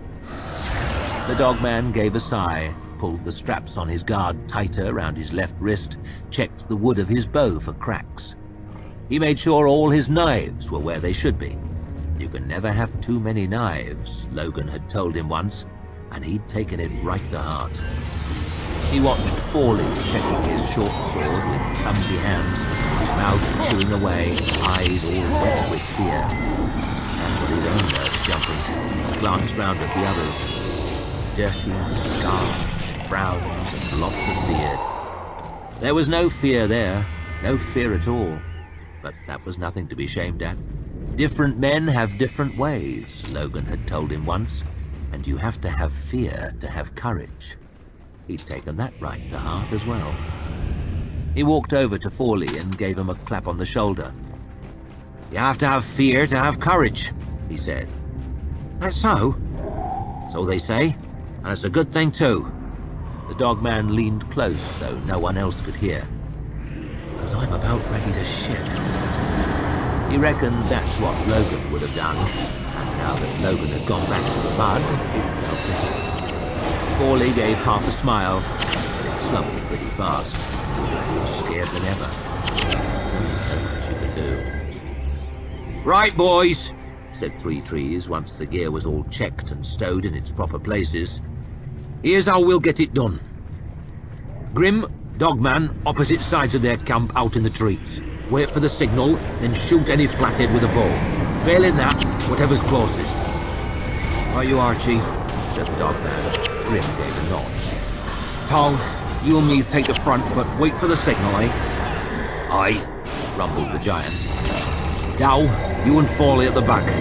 You come on when you see us go. But this time, you wait for us to go," hissed Three Trees, stabbing with his thick finger. "Course, Chief." Dow shrugged his shoulders, just as though he always did as he was told. "Right then, there it is," said Three Trees. "Anyone still confused? Any empty heads round the fire?" The Dogman mumbled and shook his head. They all did. "Fair enough. Just one more thing." The old boy leaned forward, looking at each of them one by one. "Wait for the fucking signal." It wasn't till the Dogman was hid behind the bush with his bow in his hand and a shaft at the ready that he realized. He'd no idea what the signal was. He looked down at the Shanker, still sat there all unwary, grunting and shouting and banging about. By the dead he needed to piss. Always needed to piss before a fight. Had anyone said the signal? He couldn't remember. "Shit," he whispered. And just then Dow came hurtling out from the trees, axe in one hand, sword in the other. "Fucking flatheads!" he screamed, giving the nearest a fearsome big blow in the head and splattering blood across the clearing. Insofar as you could tell what the Shanker was thinking, these ones looked greatly surprised. Dogman reckoned that would have to do for a signal. He let loose his shaft at the nearest flathead, just reaching for a big club, and watched it catch through the armpit with a satisfying thunk. "Ha!" he shouted. He saw Dow spit another through the back with his sword, but there was a big Shanker now with a spear ready to throw. An arrow came looping out of the trees and stuck it through the neck, and it let go a squeal and sprawled out backwards. That Grim was a damn good shot. Now Three Trees came roaring from the scrub on the other side of the clearing, catching them off guard. He barged one flathead in the back with his shield, and it sprawled face first into the fire. He hacked at another with his sword. The Dogman let go a shaft, and it stuck a Shanker in its gut. It dropped down on its knees, and a moment later, Tull took its head off with a great swing of his sword. The fight was joined and moving quick. Chop, grunt, scrape, rattle. There was blood flying and weapons swinging and bodies dropping too fast for the dogman to try an arrow at. The three of them had the last few hemmed in, squawking and gibbering. Tal Duru was swinging his big sword around, keeping them at bay. Three Trees darted in and chopped the legs out from under one, and Dow cut another down as it looked round. The last one squawked and made a run for the trees. Dogman shot at it, but he was hurrying and he missed. The arrow almost hit Dow in the leg, but luckily he didn't notice. It had almost got away into the bushes, then it squealed and fell back, thrashing. Foley had stabbed it, hiding in the scrub. "I got one!" he yelled. It was quiet for a moment, while the dogman scrambled down toward the clearing, and they all looked round to see if there was anything left to fight. Then Black Dow gave a great bellow, shaking his bloody weapons over his head. "We fucking killed him! You nearly killed us all, you dumb fool!" shouted Three Trees. "Hey? What about the fucking signal? I thought I heard you shout." "I never." "Did you not?" asked Dow, looking greatly puzzled. "What was the signal, anyhow?" Three Trees gave a sigh and put his head in his hands. Forley was still staring down at his sword. "I got one," he said again. Now that the fight was over, the dogman was about ready to burst, so he turned round and pissed against a tree. "We killed him!" shouted Tull, clapping him on the back. "Watch out!" yelled Dogman as piss went all down his leg. They all had a laugh at him over that. Even Grim had himself a little chuckle. Tull shook Three Trees by the shoulder. "We killed him, Chief." "We killed these, aye," he said, looking sour. "But there'll be plenty more. Thousands of them. They won't be happy staying up here neither. Up here beyond the mountains. Sooner or later they'll be going south. Maybe in the summer when the pass is clear, maybe later. But it's not long off." The dogman glanced at the others, all shifty and worried after that little speech. The glow of victory hadn't lasted too long.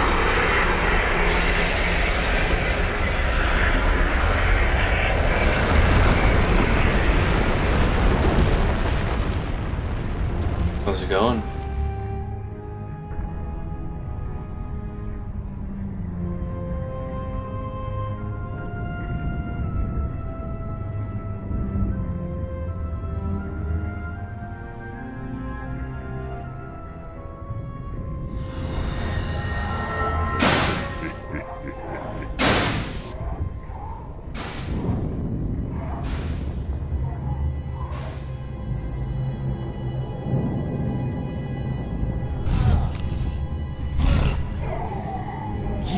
To the scepter of Or, I command you! It worked. Just as the prophecy said, it worked!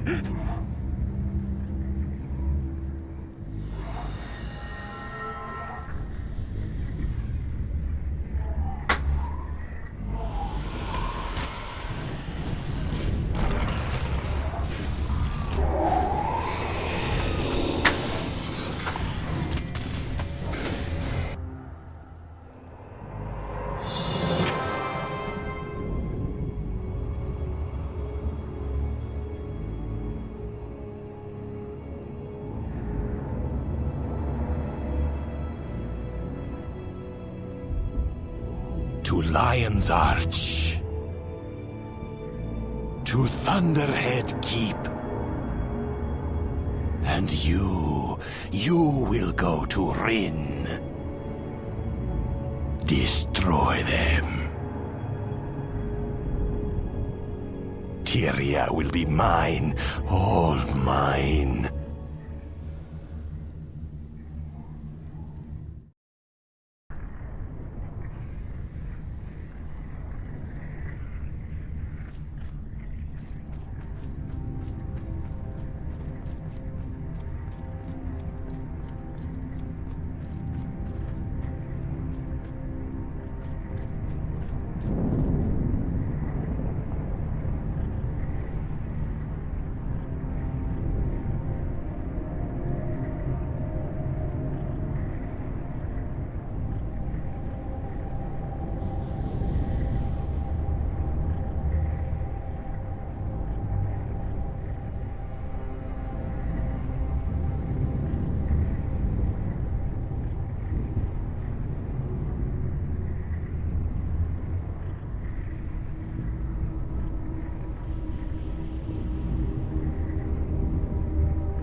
Welcome, friend.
Watching, but just calling my wife to make sure.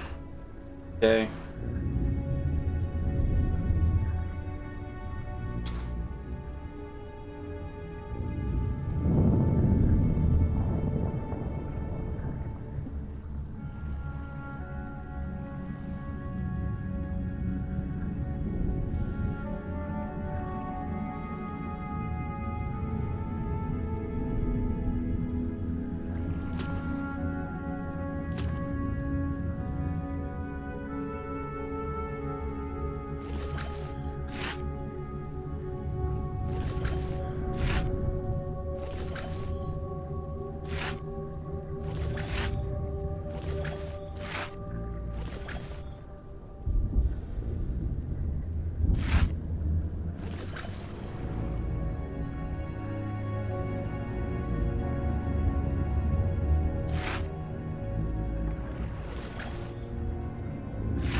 Going.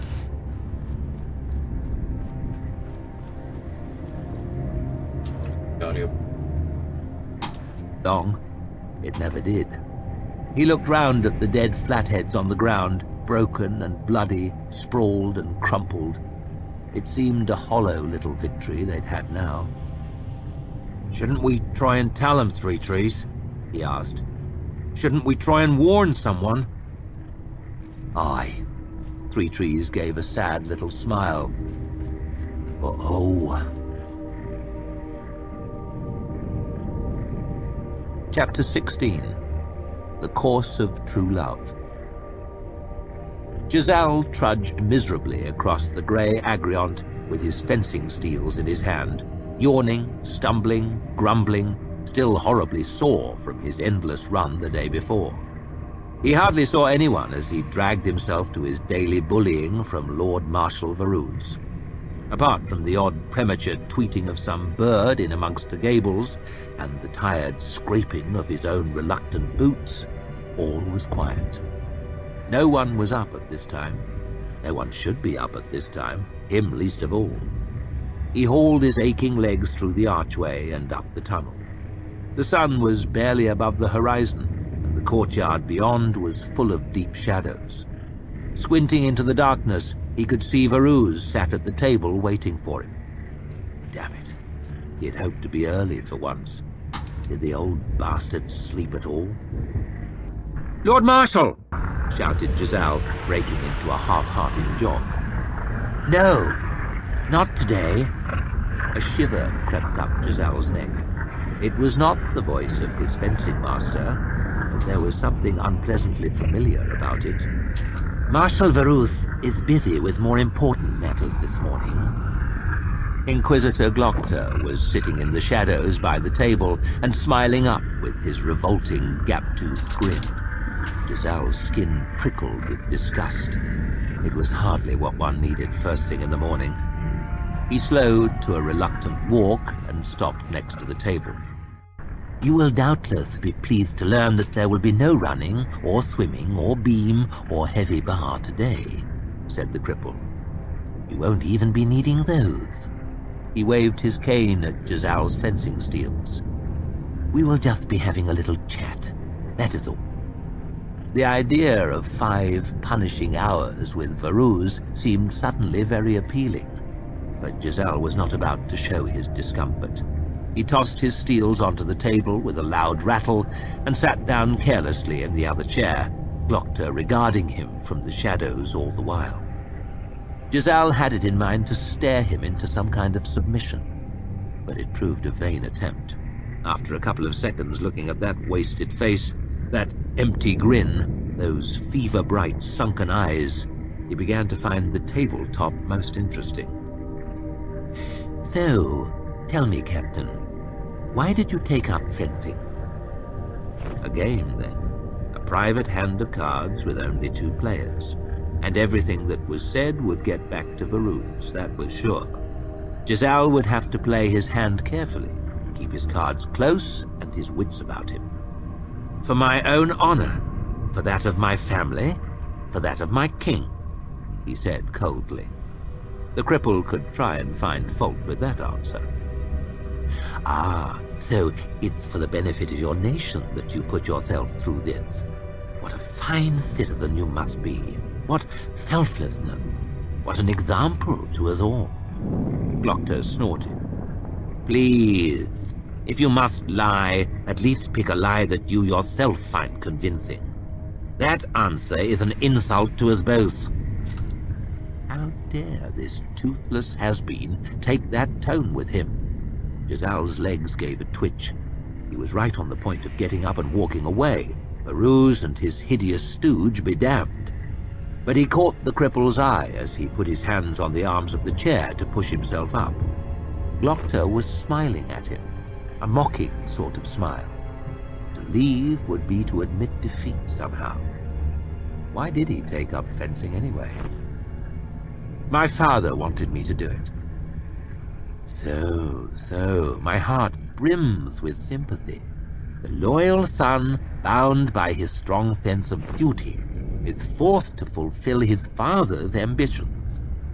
A familiar tale, like a comfortable old chair we all love to sit in. Tell him what they want to hear, eh? A better answer, but just as far from the truth. "Why don't you tell me, then?" snapped Giselle sulkily, "since you seem to know so much about it." "All right, I will. Men don't fence for their king, or for their families, or for the exercise either, before you try that one on me. They fence for the recognition, for the glory. They fence for their own advancement. They fence for themselves. I should know. You should know." Giselle snorted. "It hardly seems to have worked in your case." He regretted it immediately. Damn his mouth, it got him in all kinds of trouble. But Glocta only flashed his disgusting smile again. "It was working well enough until I found my way into the Emperor's prisons. What's your excuse, liar?" Giselle didn't like the way this conversation was going. He was too used to easy victories at the card table and poor players. His skills had dulled. Better to sit this one out until he got the measure of his new opponent. He clamped his jaw shut and said nothing. It takes hard work, of course, winning a contest. You should have seen our mutual friend Colum West working.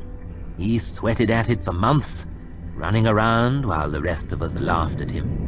A jumped-up idiot commoner competing with his betters. That's what we all thought.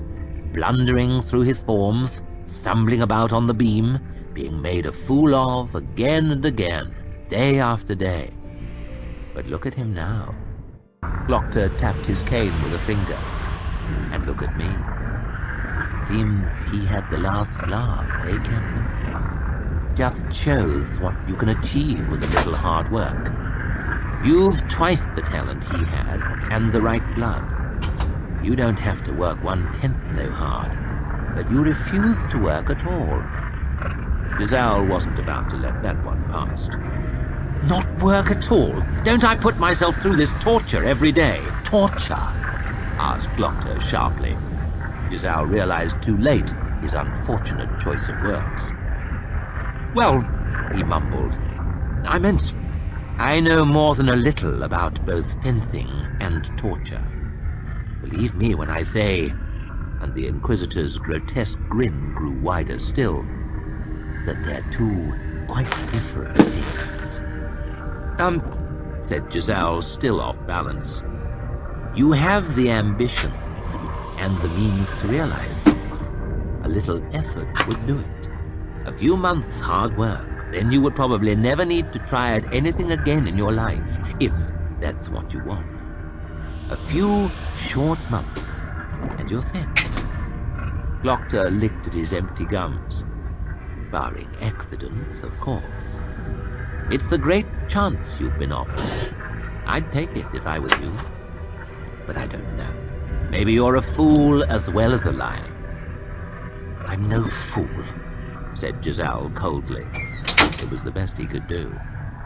Glocta raised an eyebrow, then winced, leaning heavily on his cane as he slowly pushed himself to his feet. "Give it up, if you like, by all means. Sit around for the rest of your days and drink and talk shit with the rest of the junior officers. There are a lot of people who'd be more than happy to live that life. A lot of people who haven't had the chances you've had. Give it up. Lord Marshal Baruth will be disappointed, and Major West, and your father, and so on.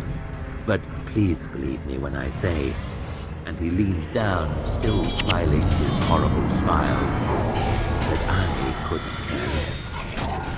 Good day, Captain Luther." And Glocta limped off toward the archway. After that less than delightful interview, Giselle found himself with a few hours of unexpected free time on his hands. But he was scarcely in the frame of mind to enjoy it. He wandered the empty streets, squares, and gardens of the Abrion, thinking grimly on what the cripple had said to him, cursing the name of Glocta, but unable to quite push the conversation from his mind. He turned it over and over, every frame, constantly coming up with new things that he should have said, if only he had thought of them at the time. Ah, Captain Lothar! Giselle started and looked up. A man he did not recognize was sitting on the dewy grass beneath a tree, smiling up at him, a half-eaten apple in his hand. The early morning is the perfect time for a stroll, I find. Calm and grey and clean and empty. It's nothing like the gaudy pinkness of evening time. All that clutter, all those people coming and going. How can one think in amongst all that nonsense? And now I see you are of the same mind. How delightful. He took a big crunching bite out of the apple. Do I know you? Oh, no, no, said the stranger, getting to his feet and brushing some dirt from the seat of his trousers. Not yet. My name is Sulfur, Yoru Sulfur. Really? And what brings you to the Agriont? You might say I have come on a diplomatic mission. Giselle looked him over, trying to place his origin. A mission from? From my master, of course, said Sulfur unhelpfully. His eyes were different colors, Giselle noticed. Ugly and off-putting characteristic, he rather thought. And your master is? A very wise and powerful man. He stripped the core with his teeth and tossed it away into the bushes, wiping his hands on the front of his shirt. I see you've been fencing. Giselle glanced down at his steel. Yes, he said, realizing that he had finally come to a decision. But for the last time, I'm giving it up. Hear me, no! The strange man seized Giselle by the shoulder. Oh, dear me, no, you mustn't! What? No, no! My master would be horrified if he knew. Horrified! Give up fencing and you give up more than that. This is how one comes to the notice of the public, you see. They decide in the end. There's no nobility without the commoners. No nobility at all. They decide. What? Giselle glanced around the park, hoping to catch sight of a guard, so he could notify him that a dangerous madman was loose in the Agriont. No, you mustn't give it up. I won't hear of it. No, indeed. I'm sure that you'll stick with it after all. You must. Giselle shook Sulfur's hand off his shoulder. Who are you? Sulfur. Yoru Sulfur at your service. See you again, Captain, at the contest, if not before. And he waved over his shoulder as he strolled off. Giselle stared after him, mouth slightly open. Damn it! He shouted, throwing his steels down on the grass. Everyone seemed to want to take a hand in his business today, even crazy strangers in the park. As soon as he thought it was late enough, Giselle went to call on Major West. You could always be sure of a sympathetic ear with him, and Giselle was hoping that he might be able to manipulate his friend into breaking the bad news to Lord Marshal Varuz. That was a scene that he wanted no part of, if he could possibly avoid it. He knocked on the door and waited. He knocked again. The door opened. Captain Lothar! What an almost unbearable honor. Ardy, muttered Giselle, somewhat surprised to find her here. It's good to see you again. For once, he actually meant it. She was interesting, is what she was. It was a new and refreshing thing for him to actually be interested in what a woman had to say.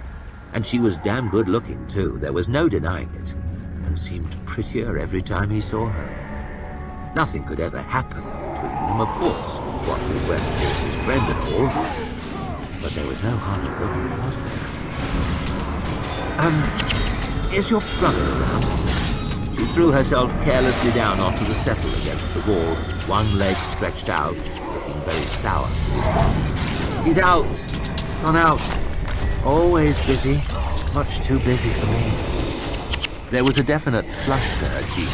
Giselle's eye lighted on the decanter. The stopper was out, and the wine was halfway down. Are you drunk? Somewhat. She squinted at a half-full wine glass at her elbow. But mostly, I'm just bored. It's not even 10. Can't have you bored before 10. You know what I mean. Leave the moralizing to my brother. It suits him better. And have a drink. She waved her hand at the bottle. You look like you need one. Well, true enough. He poured himself a glass and sat down in a chair facing Adi, while she regarded him with heavy-lidded eyes. She took her own glass from the table. There was a thick book lying next to it, face down. How's the book? Asked Giselle. The Fall of the Master Maker in 3 volumes. They say it's one of the great classics of history. A lot of boring rubbish, he snorted derisively. Full of wise magi, stern knights with mighty swords, and ladies with mightier bosoms. Magic, violence, and romance in equal measure. Utter shit. She slapped the book off the table, and it tumbled onto the carpet, pages flapping. Must be something you can find to keep busy. Really? What would you suggest? My cousins do a lot of embroidery. Fuck it. Said Giselle, smiling. The swearing no longer seemed half so offensive as it had done when they first met. What did you do at home in Anglia? Oh, home. Her head dropped against the back of the settle. I thought I was bored there. I could hardly wait to come here to the bright center of things. Now I can hardly wait to go back. Marry some farmer, have a dozen brats. At least I'd get some conversation that way. She closed her eyes and sighed. But Colin won't let me. He feels responsible now that our father's dead. Thinks it's too dangerous. He'd rather I didn't get slaughtered by the Northmen. But that's about where his sense of responsibility ends. Certainly doesn't extend to spending 10 minutes together with me. So it looks like I'm stuck here, with all you arrogant snobs. Giselle shifted uncomfortably in his seat. He seems to manage. Oh yes, snorted Adi. Colin West, he's a damn fine fellow. Won a contest, don't you know? First through the breach at Ulriok, wasn't he? No breeding at all. Never be one of us. But a damn fine fellow for a commoner. Shame about that upstart sister of his, though. Too clever by half. And this drinks, she whispered. Doesn't know her place. Total disgrace. Best just to ignore her. She sighed again. Yes, the sooner I go home, the happier everyone will be. I won't be happy. Yeah, did he say that out loud? Adi laughed, none too pleasantly. Well, it's enormously noble of you to say so. Why aren't you fencing, anyway? Marshal Varuz was busy today. He paused for a moment. In fact, I had your friend Sandan Glockter as fencing master this morning. Really? What did he have to say for himself? Various things. He called me a fool. Imagine that. Giselle frowned. Yes, well, I'm as bored with fencing as you are with that book.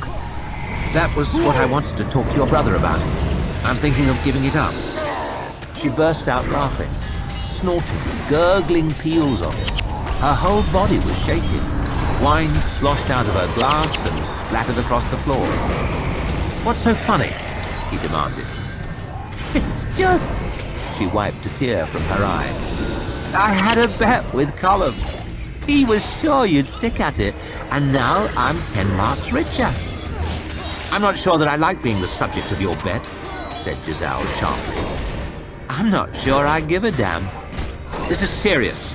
No, it isn't, she snapped. For my brother, it was serious. He had to do it. No one even notices you if you don't have a Dan in your name, and who'd know better than me? You're the only person who's given me the time of day since I got here, and then only because Colin made you. I've precious little money and no blood at all, and that makes me less than nothing to the likes of you. The men ignore me, and the women cut me dead. I've got nothing here. Nothing and no one. And you think you've got the hard life? Please. I might take up fencing, she said bitterly. "Ask the Lord Marshal if he has space for a pupil, would you? At least then I'd have someone to talk to." Giselle blinked. That wasn't interesting, that was rude. "Hold on. You've no idea what it's like to—" "Oh, stop whinging. How old are you, 5? Why don't you go back to sucking on your mother's tit, infant?" He could hardly believe what he was hearing. How dare she? "My mother's dead," he said. Ha! That should make her feel guilty, squeeze an apology out of her. It didn't. "Dead? Looky her! At least she doesn't have to listen to your damn whining. You spoiled little rich boys are all the same. You get everything you could possibly want, then throw a tantrum because you have to pick it up yourself. You're pathetic. You make me fucking sick." Giselle goggled. His face was burning, stinging, as if he'd been slapped. He'd rather have been slapped. He had never been spoken to like that in his life. Never. It was worse than Glockter, much worse, and far more unexpected. He realized his mouth was hanging half open. He snapped it shut, grinding his teeth together, slapped his glass down on the table, and got up to leave. He was turning to the door when it suddenly opened, leaving him and Major West staring at each other. "Giselle," said West, at first simply surprised, and then, as he glanced over at his sister, sprawling on the settle, slightly suspicious. "What are you doing here?" I came to see you, actually." "Oh, yes?" "Yes. But it can wait. Nice things to do." And Giselle pushed past his friend and out into the corridor. "What was all that about?" he heard West saying as he strode away from the room. "Are you drunk?" With every step, Giselle's fury mounted until he was halfway to being strangled by it. He had been the victim of an assault, a savage and undeserved attack. He stopped in the corridor, trembling with rage, his breath snorting in his nose like he'd run 10 miles, his fists clenched painfully tight. And from a woman, too. A woman! And a bloody commoner! How dare she? He had wasted time on her and laughed at her jokes and found her attractive. She should have been honored to be noticed. Fucking bitch, he snarled to himself. He had half a mind to go back and say it to her face, but it was too late. He stared around for something to hit. How to pay her back? How? Then it came to him. Prove her wrong.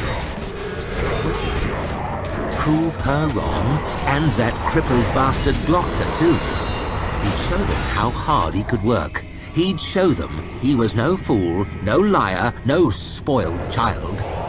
The more he thought about it, the more it made sense. He'd win this damn contest, is what he'd do.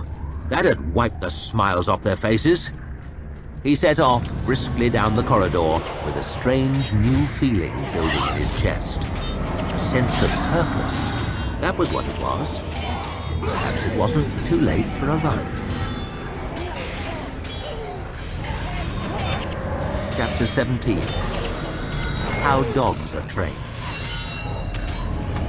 Practical Frost stood by the wall, utterly motionless, utterly silent, barely visible in the deep shadows, a part of the building. The albino hadn't moved an inch in an hour or more, hadn't shifted his feet, hadn't blinked, hadn't breathed that Glockter had noticed, his eyes fixed on the street before them. Glockter himself cursed, shifted uncomfortably, winced, scratched his face, sucked at his empty gums. A few minutes more and I might fall asleep, drop into that stinking canal and drown.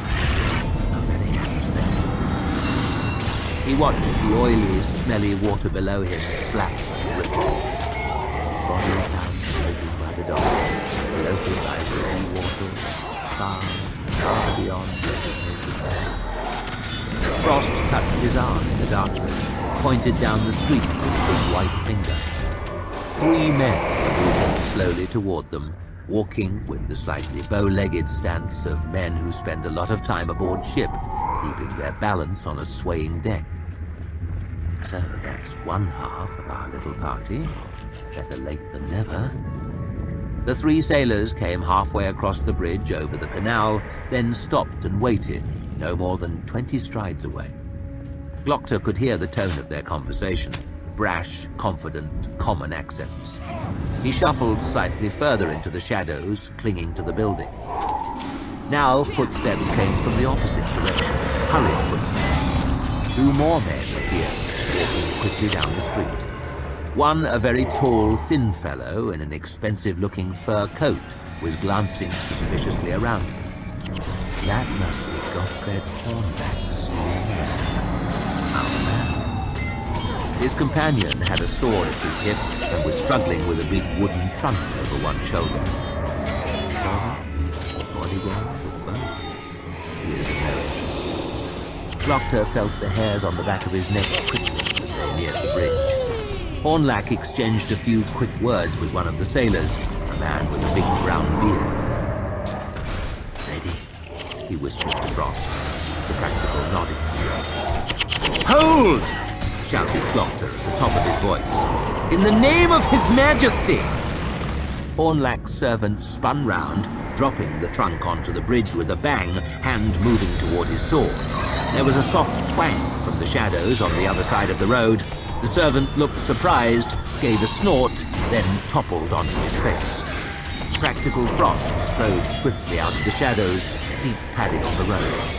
Hornlack stared down, wide-eyed, at the corpse of his bodyguard, then across at the hulking albino. He turned to the sailors. "Help me!" he cried. "Stop him!" Their leaders smiled back. "I don't think so." His two companions moved without hurry to block the bridge. The mercer stumbled away, took a faltering step toward the shadows by the canal on the other side. Severard appeared from a doorway before him, flat bow rested across his shoulder. Placed the bow with a bunch of flowers, he looked as if he was on his way to a wedding.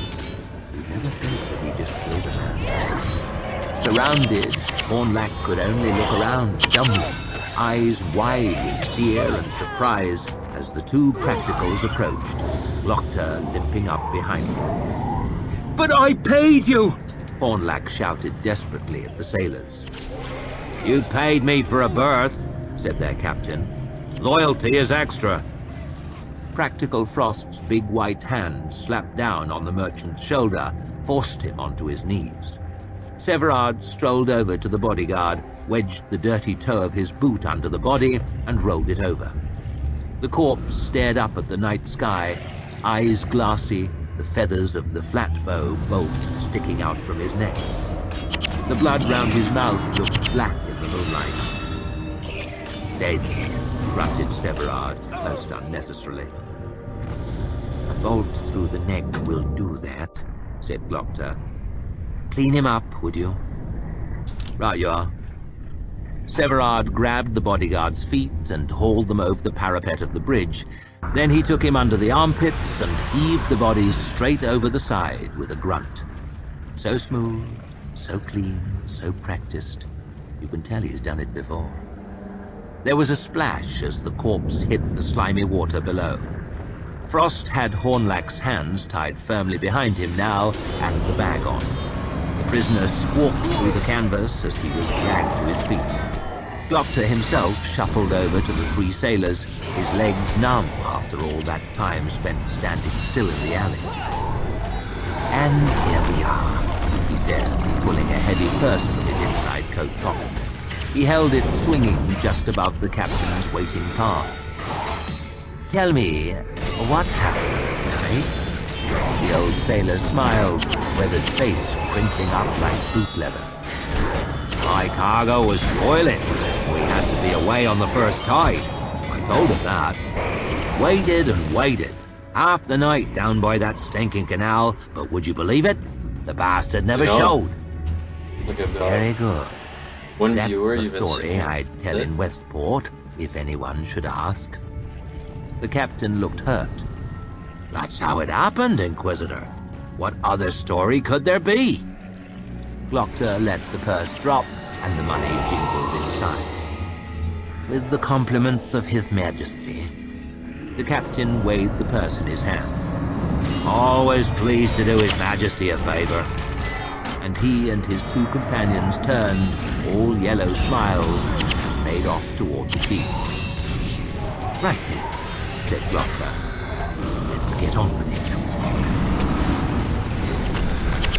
Where are my clothes? Shouted Hornlack, wriggling in his chair. I do apologize for that. I know it's quite uncomfortable, but clothes can hide things. Leave a man his clothes, and leave him pride and dignity, and all kinds of things. That is not to happen here. I never question a prisoner with their clothes on. Do you remember Salem Rules? Who? Salem Rules. One of your people, a Mercer. We caught him dodging the king's taxes. He made a confession, named a few people. I wanted to talk to them, but they all died. The merchant's eyes flickered left and right. You drop a chat His if you kill the options, words. trying to guess what we might know. People die all the time. Glockler stared at the painted corpse of Juvens behind his prisoner, bleeding bright red paint all over the wall. Or the audiobook for that matter. But not quite so violent. I have a notion that someone wanted them, that someone ordered them dead. I have a notion it was you. You've got no proof! No proof! You won't get away with this! Proof means nothing. But darling, Rouge survives. He's just down the hall if it goes. No friends left, blubbering away, naming every Mercer he can think of, or that we can think of. Narrowed eyes, but no reply. We used him to catch Carpy. Carpy? Asked the merchant, trying to nonchalant. Surely you remember your assassin. Slightly flabby Styrian, acne scars, swears a lot. We have him too. He told us the whole story.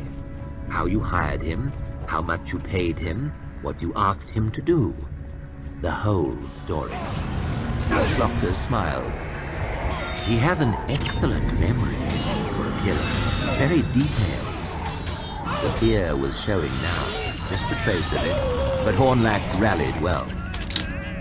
This is an affront to my guild, he shouted, with as much authority as he could muster, naked and tied to a chair.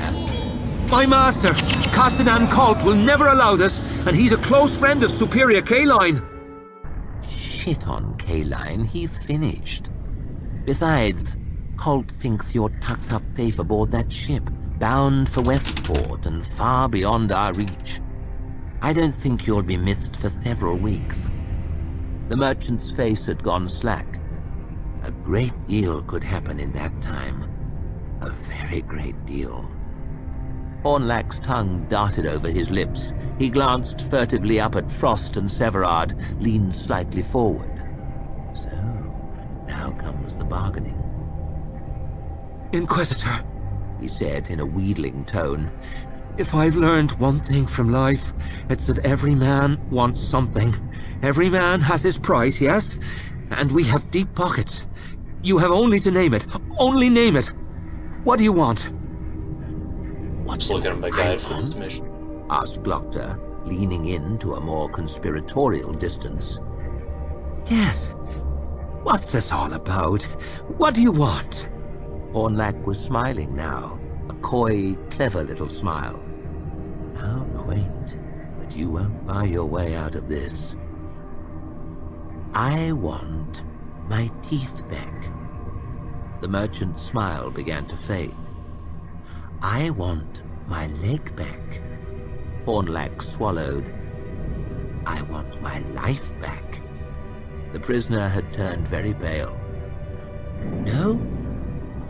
Then perhaps I'll settle for your head on a stick. You've nothing else I want, no matter how deep your pockets are.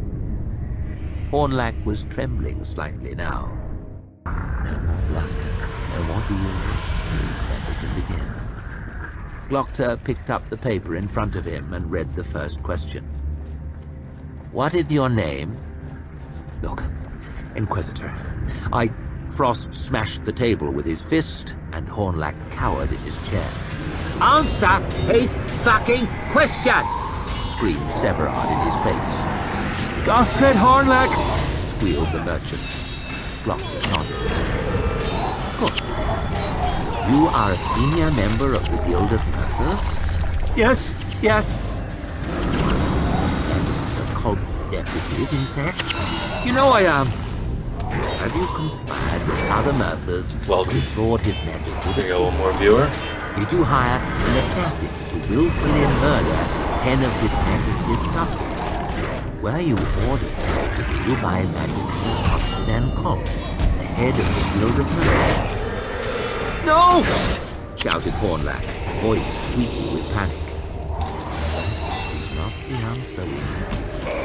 Gloster glanced up at Practical Frost. The big white fist sank into the merchant's gut, and he gave a gentle sigh and slid sideways. "My mother keeps dogs." Let me know if you like Guild Wars. said Gloster. "Dogs," hissed Severard in the gasping merchant's ear as he shoved him Never back heard of into this the chair. game. It's She loves old, them. but it's good. Trains them to do all manner of tricks. Gloster pursed his lips. "Do you know how dogs are trained?" Hornlack was still winded, lolling in his chair with watering eyes, some way from being able to speak. At that stage, a fish moved suddenly up in the water. Mouth opening and closing, no sound. "Repetition," said Gloster. "Repeat, repeat, repeat. You must have that dog perform his trick 100 times the same, and then you must do it all again. It's all about repetition. And if you want that dog to bark on you, you mustn't be shy with the whip. You're going to bark in front of the open council." "You're mad!" cried the mercer, staring around at them. "You're all mad!" Gloster flashed his empty smile. "If you can, if it can." He glanced back at the paper in his hand. "What is your name?" The prisoner swallowed. "Godfred Hornlack." "You are a senior member of the Guild of Mercers?" "Yes." "One of Magister Colt's deputies, in fact?" "Yes." "Have you conspired with other Mercers to defraud His Majesty the King? Did you hire an assassin to willfully murder 10 of His Majesty's subjects? Were you ordered so to do by Magister Constantine Colt, head of the Guild of Mercers?" Hornlack cast desperately around him. Frost stared back. Severard stared back. "Well?" demanded Gloster. The merchant closed his eyes. "Yes," he whimpered. "What's that?" "Yes!" Gloster smiled. "Excellent. Now, tell me, what is your name?" Chapter 18. Tea and Vengeance. "It's a beautiful country, isn't it?" asked Dyer, staring up at the rugged fells on either side of the road. Their horses' hooves thumped slowly along the track, the steady sound at odds with Logan's unease. "Is it?" "Well, it's a hard country, of course, to those who don't know its ways. A tough country and unforgiving. But there's something noble there, too." The first of the Magi swept his arm across the view, breathed in the cold air with relish. "It has honesty, integrity. The best steel doesn't always shine the brightest." He glanced over, swaying gently in his saddle. "You should know that." "I can't say I see the beauty of it." "No? What do you see?" Logan let his eyes wander over the steep, grassy slopes, spotted with patches of sedge and brown gorse, studded with outcrops of grey rock and stands of trees. "I see good ground for a battle, provided you got here first." "Really? How so?" Logan pointed at a knobbly hilltop. Archers on the bluff there couldn't be seen from the road. You could hide most of your foot in these rocks. A few of the lightest armored left on the slopes, just to draw the enemy on up the steepest ground there. He pointed to the thorny bushes that covered the lower slopes. You'd let them come on away, then when they were struggling through that gorse, you'd give them the arrows. Shafts falling on you from above like that, that's no fun at all.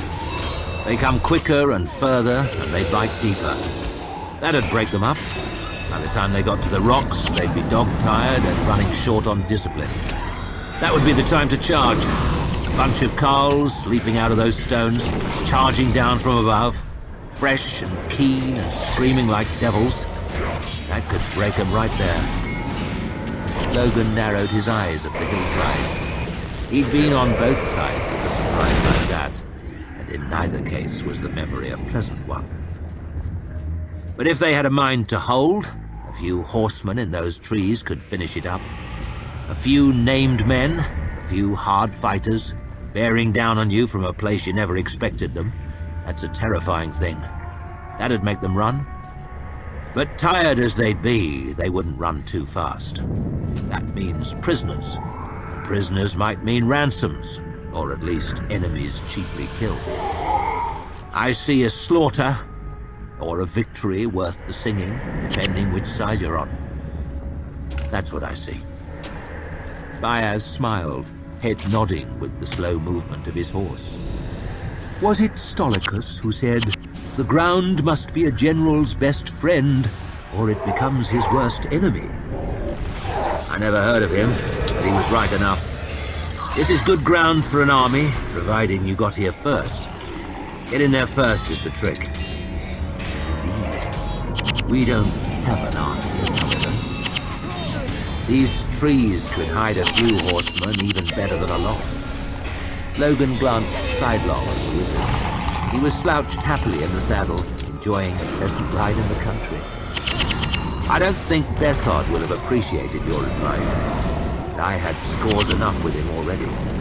He got wounded where he feels it most, his pride. He'll want vengeance. Want it badly. Most widespread of northern pastimes, its popularity never seems to wane. Logan stared grimly around at the trees, the rocks, the folds in the valley's sides, the many hiding places. There'll be men out in these hills looking for us. Small bands of skilled and battle-hardened men, well-mounted and well-armed, familiar with the land. Now Bethod has finished all his enemies, there's nowhere in the north out of his reach. They might be waiting there, pointed off towards some rocks by the road, or in those trees, or those. Malachus Quai, riding up ahead with the pack horse, glanced nervously around. They could be anywhere. Does that frighten you? Asked Baez. Everything frightens me, and it's well that it does. Fear is a good friend to the hunted. It's kept me alive this long. The dead are fearless, and I don't care to join them. He'll send men to the library, too. Oh, yes, to burn my books and so on. Does that frighten you? Not much. The stones by the gate have the word of Juvens on them, and that is not to be denied even now. No one with violence in mind can come near. I imagine Bethod's men will wander around the lake in the rain until they run out of food, all the while thinking how very strange it is that they cannot find so large a thing as a library. No, said the wizard happily, scratching at his beard. I would concentrate on our own predicament. What happens, do you think, if we're caught? Bethod will kill us, and in the most unpleasant manner he can think of. Unless you make up your mind to be merciful and let us off with a warning. That is likely. I don't think so. Our best chance is to make for the White Flow. Try to get across the river into Angland and trust to luck we aren't seen. Logan didn't like trusting to luck. The very word left a sour taste. He peered up at the cloudy sky. We could do with some bad weather, A healthy downpour could hide us nicely. The skies had been pissing on him for weeks, but now that he needed rain, they refused to produce a drop. Malachus Quai was looking over his shoulder at them, his eyes big and round with worry. "Shouldn't we try to move faster?" "Perhaps," said Logan, patting the neck of his horse. "But that would tire the horses. We may need all the speed we can get later. We could hide in the day and travel by night, but then we risk getting lost. We're better as we are. Move slowly and hope we aren't seen." He frowned at the hilltop. "Hope we haven't been seen already." "Friars, then this might be the best time to tell you that witch Kaurib isn't half the fool I pretended she was." Logan felt a sinking sensation. "No? No, for all her pink and gold and chat about the utmost north, she knows what she is about. The long eye, they call it. An old trick, but effective. She has been watching us." "She knows where we are?" "She knows when we left, more than likely, and in what direction we were heading. That does nothing for our chances. I should say not." Shit. Logan caught some movement in the trees to their left, and he snatched hold of the hilt of his sword. A couple of birds took to the skies. He waited, heart in his mouth. Nothing. He let his hand drop back. "We should have killed them while we had the chance, all three of them. But we didn't, and there it is." Baez looked over at Logan. "If they do catch us, what's your plan?" "Run, and hope our horses are the faster." "And this one?" asked Baez. The wind blew keenly through the hollow in spite of the trees, making the flames of the campfire flicker and dance. Malachus Quai hunched his shoulders and drew his blanket tight around them. He peered at the short stem that Baez was holding up to him, forehead crinkled with concentration. This was the fifth plant, and the miserable apprentice had yet to get one of them right. "Is that, Ilias?" "Ilias?" echoed the wizard, his face giving no clue as to whether it was the right answer. He was merciless as Bethod where his apprentice was concerned. "Perhaps?" "Hardly." The apprentice closed his eyes and sighed for the fifth time that evening. Logan felt for him, he really did, but there was nothing to be done. "Ursulum, in the old tongue, the round-leafed kind." Yes, of course, Ursulum. It was at the end of my tongue the whole time." "If the name was at the end of your tongue, then the uses of the plant cannot be far behind, eh?" The apprentice narrowed his eyes and looked hopefully up towards the night sky, as though the answer might be written in the stars. "Is it for aches in the joints?" "No, it is decidedly not. I'm afraid your aching joints will still be troubling you." Baez turned the stem slowly round in his fingers. "Ursulum has no uses, not that I know of. It's just a plant." He tossed it away into the bushes. "Just a plant," echoed Quai, shaking his head. Logan sighed and rubbed his tired eyes. "I'm sorry, Master Nine Fingers, are we boring you?" "What does it matter?" asked Logan, throwing his hands up in the air. "Who cares about the name of a plant with no use?" Baez smiled. "A fair point. Tell us, Malachus, what does it matter?" "If a man seeks to change the world, he should first understand it." The apprentice trotted the words out as if by rote, evidently relieved to be asked a question he knew the answer to. "The smith must learn the ways of metals, the carpenter the ways of wood, or their work will be of but little worth. Base magic is wild and dangerous, for it comes from the other side. To draw from the world below is fraught with peril. The Magus tempers magic with knowledge, and thus produces high art. But like the smith or the carpenter, he should only seek to change that which he understands. With each thing he learns, his power is increased. So must the Magus strive to learn all, to understand the world entire.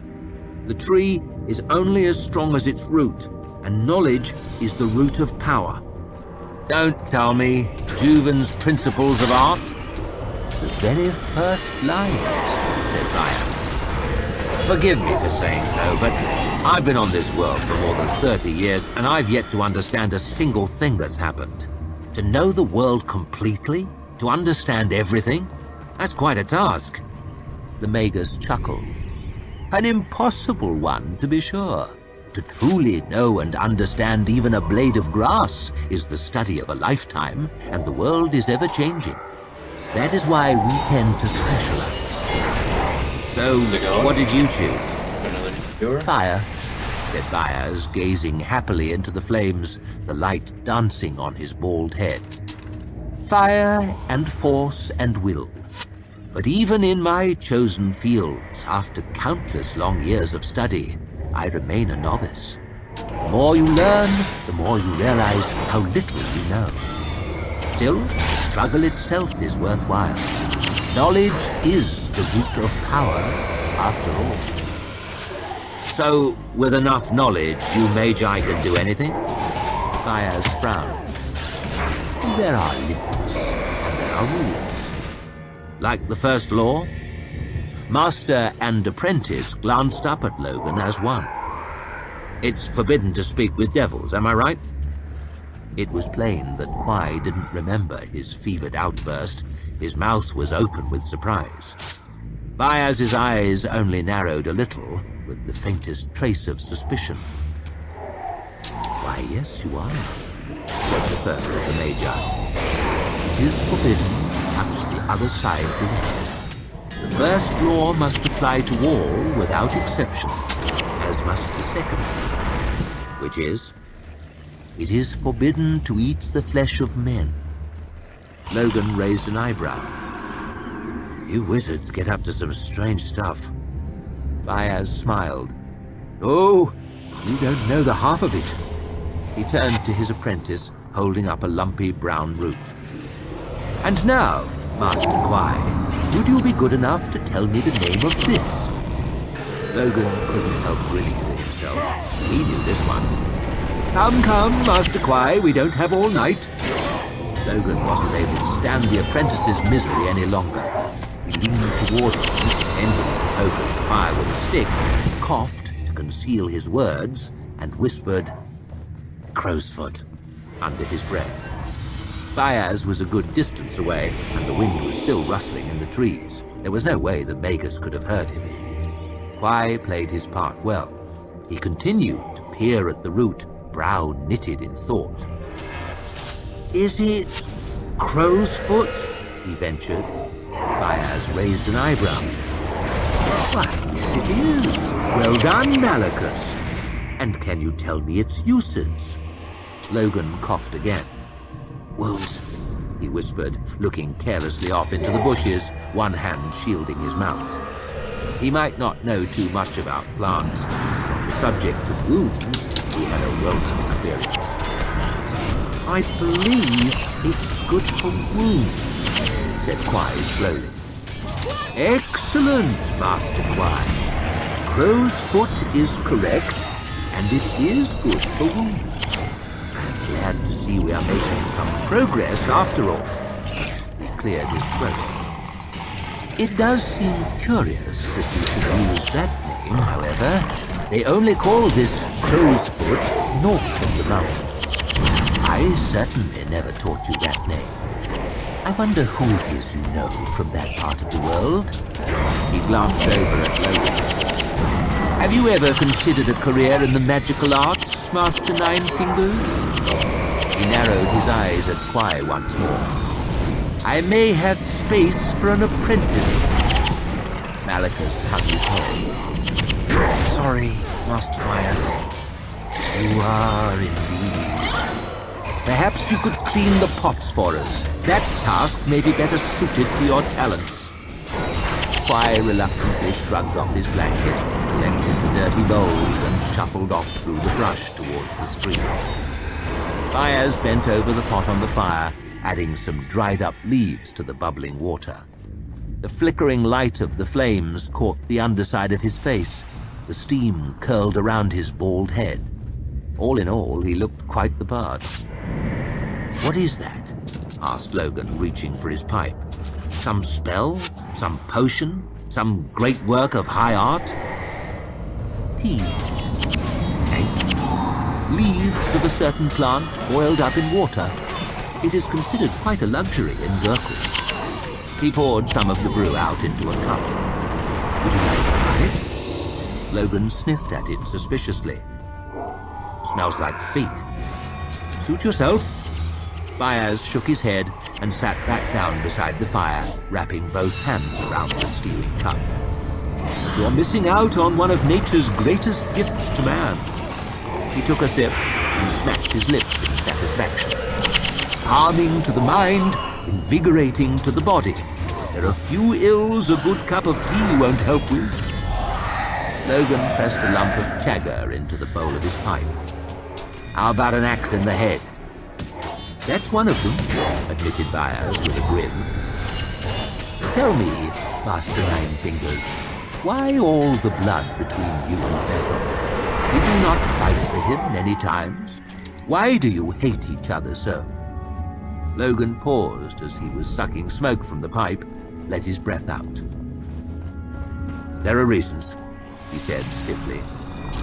The wounds of that time were still raw. He didn't like anyone picking at them. Reasons. Baez looked down at his teacup. "And what of your reasons? Does this feud not cut both ways?" "Perhaps. But you are willing to wait?" "I'll have to be." You are very patient for a Northman." Logan thought of Bethod, his loathsome sons, and the many good men they'd killed for their ambitions, the men he'd killed for their ambitions. He thought of the Shankar and his family, and the ruins of the village by the sea. He thought of all his dead friends. He sucked at his teeth and stared at the fire. "I've settled a few scores in my time, but it only led to more. Vengeance can feel fine, but it's a luxury. It doesn't fill your belly or keep the rain off. To fight my enemies, I need friends behind me. I'm clean out of friends. You have to be realistic. It's been a while since my ambitions went beyond getting through each day alive." Baez laughed. His eyes This glittered meddling with is firelight. nothing more than a minor annoyance. You're Asked only Logan, delaying handing the pipe inevitable. across to him. "No offense, but you are an endless source of surprises. Not at all what I was expecting. You are quite the riddle." "Me?" "Oh, yes. The Bloody Nine," he whispered, opening his eyes up wide. "That's one bastard of a reputation you're carrying, my friend. The stories they tell. One bastard of a name. Why, mothers scare their children with it." Logan said nothing. There was no denying it. Baez sucked slowly on the pipe, then blew out a long plume of smoke. "I've been thinking about the day that Prince Calder paid us a visit." Logan snorted. "I try not to spare him too much thought." "Nor I. But it wasn't his behavior that interested me. It was yours." "It was? I don't remember doing a thing." Baez pointed the stem of the pipe at Logan from across the fire. "Ah, but that is my point exactly. I have known many fighting men, soldiers and generals and champions and whatnot. A great fighter must act quickly, decisively, whether with his own arm or with an army, for he who strikes first often strikes last. So fighters come to rely on their baser instincts, to answer always with violence, to become proud and brutal." Baez passed the pipe back to Logan. But whatever the stories, you are not such a one. I know plenty who disagree. Perhaps. But the fact remains, Calder slighted you, and you did nothing. So, you know when you should act, and act quickly, but you also know when not to. Fire imps are That shows very restraint difficult. and a calculating mind. Perhaps I was just afraid. Of him? Come now. You didn't seem afraid of Scale, and he's a deal more worrying. And you walked 40 miles with my apprentice over your back, and that shows courage and compassion, too. A rare combination indeed. Violence and restraint, calculation and compassion. And you speak to the spirits, too. Logan raised an eyebrow. Not often, and only when there's no one else around. Their talk is dull, and not half so flattering as yours. Ah, that's true. The spirits have little to say to men, I understand, though I have never spoken with them. I have not the gift. You have these days. He took another swallow from his cup, peering at Logan over the rim. I can scarcely think of another one alive. Malachus stumbled from the trees, shivering, and set the wet bowls down. He grabbed his blanket, wrapped it tightly around him, then peered hopefully at the steaming pot on the fire. Is that tea? Baez ignored him. Tell me, Master Ninefingers, in all the time since you arrived at my library, you have never once asked me why I sent for you, or why now we are wandering through the north in peril of our lives. That strikes me as odd. Not really. I don't want to know. Don't want to? All my life, I've sought to know things. What's on the other side of the mountains? What are my enemies thinking?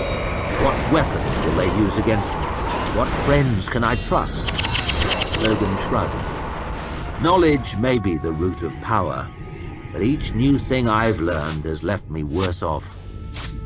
He sucked again on the pipe, but it was finished. He tapped the ashes out onto the ground. Whatever it is you want from me, I will try to do.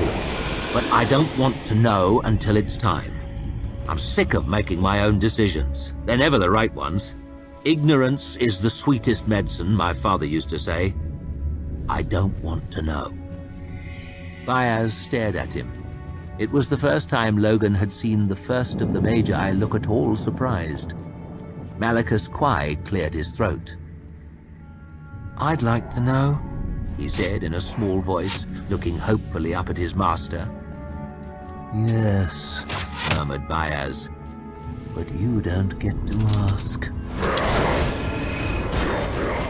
It was around midday that it all went wrong.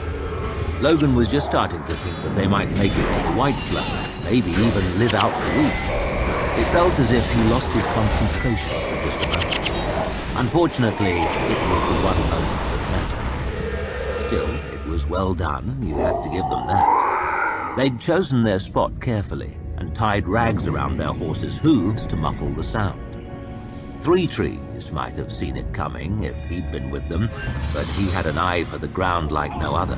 The Dogman might have smelled them if he'd been there, but he had the nose for it. The fact was, neither of them was there. The dead are no help at all. There were 3 horsemen waiting for them as they rounded a blind corner, well armed and armored, dirty faces but clean weapons, veterans each man. The one on the right was thick-set and powerful-looking, with almost no neck. The one on the left was tall and gaunt, with small, hard eyes. Both of them had round helmets, coats of weathered mail, and long spears lowered and ready. Their leader sat on his horse like a bag of turnips, slouched in the saddle with the ease of the expert horseman. The door of Komali must be He nodded closed. to Logan. Kill the lich while he Bryn, stands atop the bloody bloodstone nine. inside the It's caldera. right good to see you again. If you do this, his spirit will recharge the soul Muttered Logan, batteries, forcing and the a door friendly will smile close onto his again. face. It had warmed my heart to see You you have too. served It's Ascalon totally well. different. I beg of you, Well, they are as do they one are. last duty for your prince. The old warrior's eyes moved slowly Anything, my over prince. Baez, Quai, and End my Logan misery. as he spoke, Release me making from their the weapons, Lich's spell. or the lack of If them, that is what you working wish. out his game. A stupider opponent could have evened up the odds, but Blacktoe was a named man and no fool. His eyes came to rest on Logan's hand as it crept slowly across his body towards the hilt of his sword, and he shook his head slowly. Travel well, Prince None of your tricks, Bloody Nine. Until we meet you You can again see we've in the got you. Hall of Heroes. And he nodded over at the trees behind them. Logan's heart sank even lower. 2 more riders had appeared and were trotting forwards to complete the trap, their muffled hooves barely making a sound on the soft ground by the road. Logan chewed his lip. Blacktoe was right, damn him. The 4 horsemen closed in, lowered spear points swaying, faces cold, minds set to the task. Malachus Quai stared at them with frightened eyes, his horse shying back. Baez smiled pleasantly, as though they were his oldest friends. Logan would have liked a touch of the wizard's composure. His own heart was hammering, his mouth was sour. Blacktoe nudged his horse forward, one hand gripping the shaft of his axe, the other resting on his knee, not even using the reins. He was a masterful horseman, famous for it. That's what happens when a man loses all his toes to the frost. Riding is quicker than walking, that has to be admitted, but when it came to fighting, Logan preferred to keep his feet firmly on the ground. "Better be coming with us now," said the old warrior. "Better all round." Logan could hardly agree, but the odds were stacked high against him. A sword may have a voice, as Baez had said, but a spear is a damn good thing for poking a man off a horse, and there were 4 of them closing in around him. He was caught, outnumbered, off guard, and with the wrong tools for the task. Yet again. Best to play for time and hope some chance might show itself. Logan cleared his throat, doing his best to take the fear out of his voice. "Never thought you'd make your peace with Bethod, Blacktoe. Not you." The old warrior scratched at his long, matted beard. Yo, how's it going? "I was one of the last, truth be told. But I knelt in the end, same as all the rest.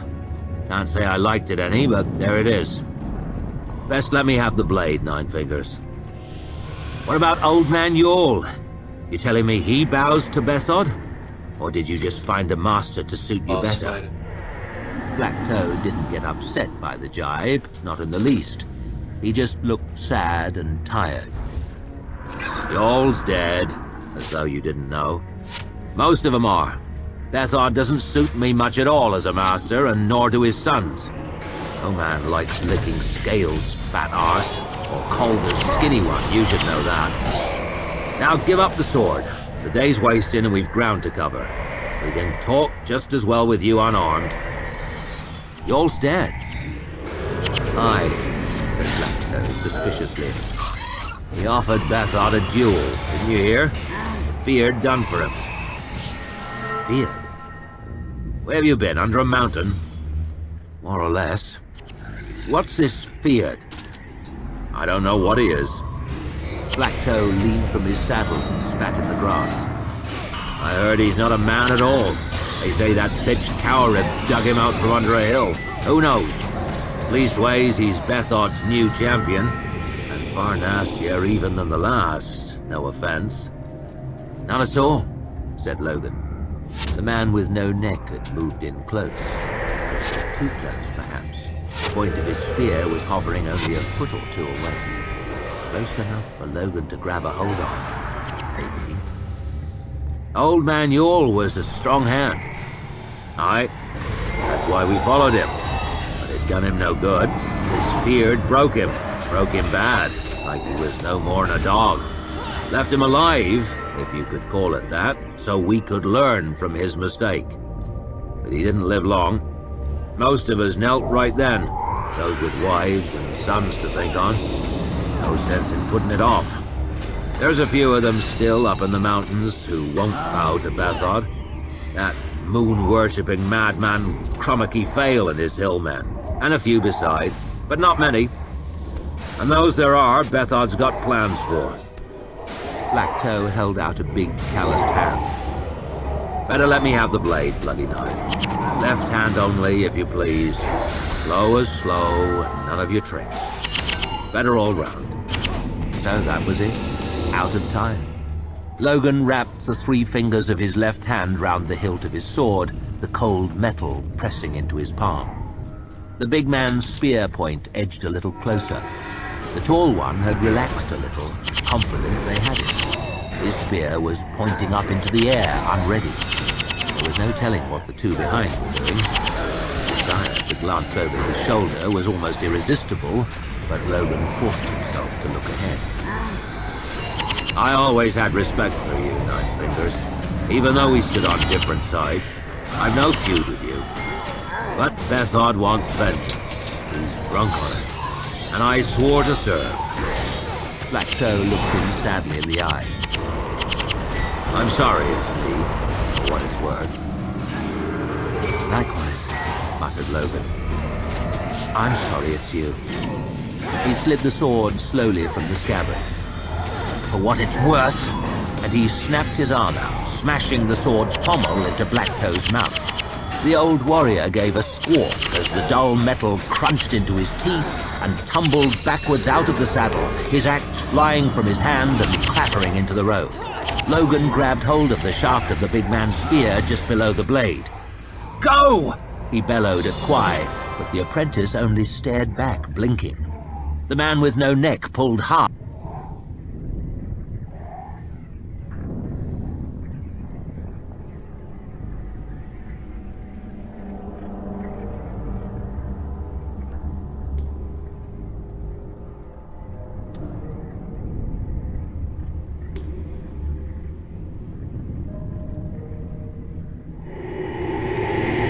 Long into the season of the Scion, Tyria is revived again.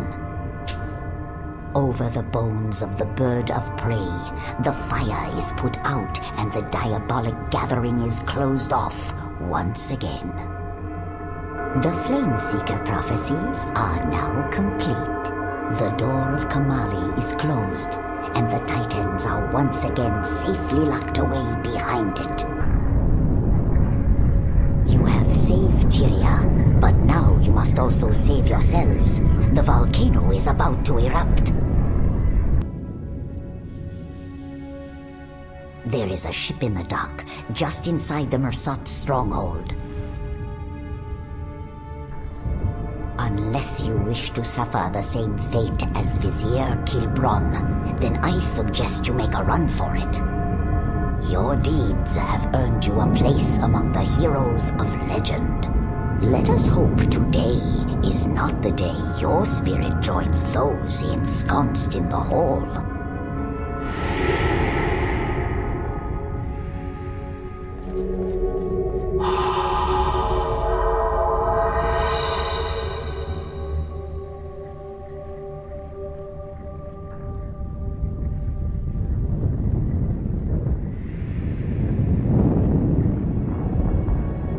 Still watching. This is the end of the first campaign. I think. To the main.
How's it going?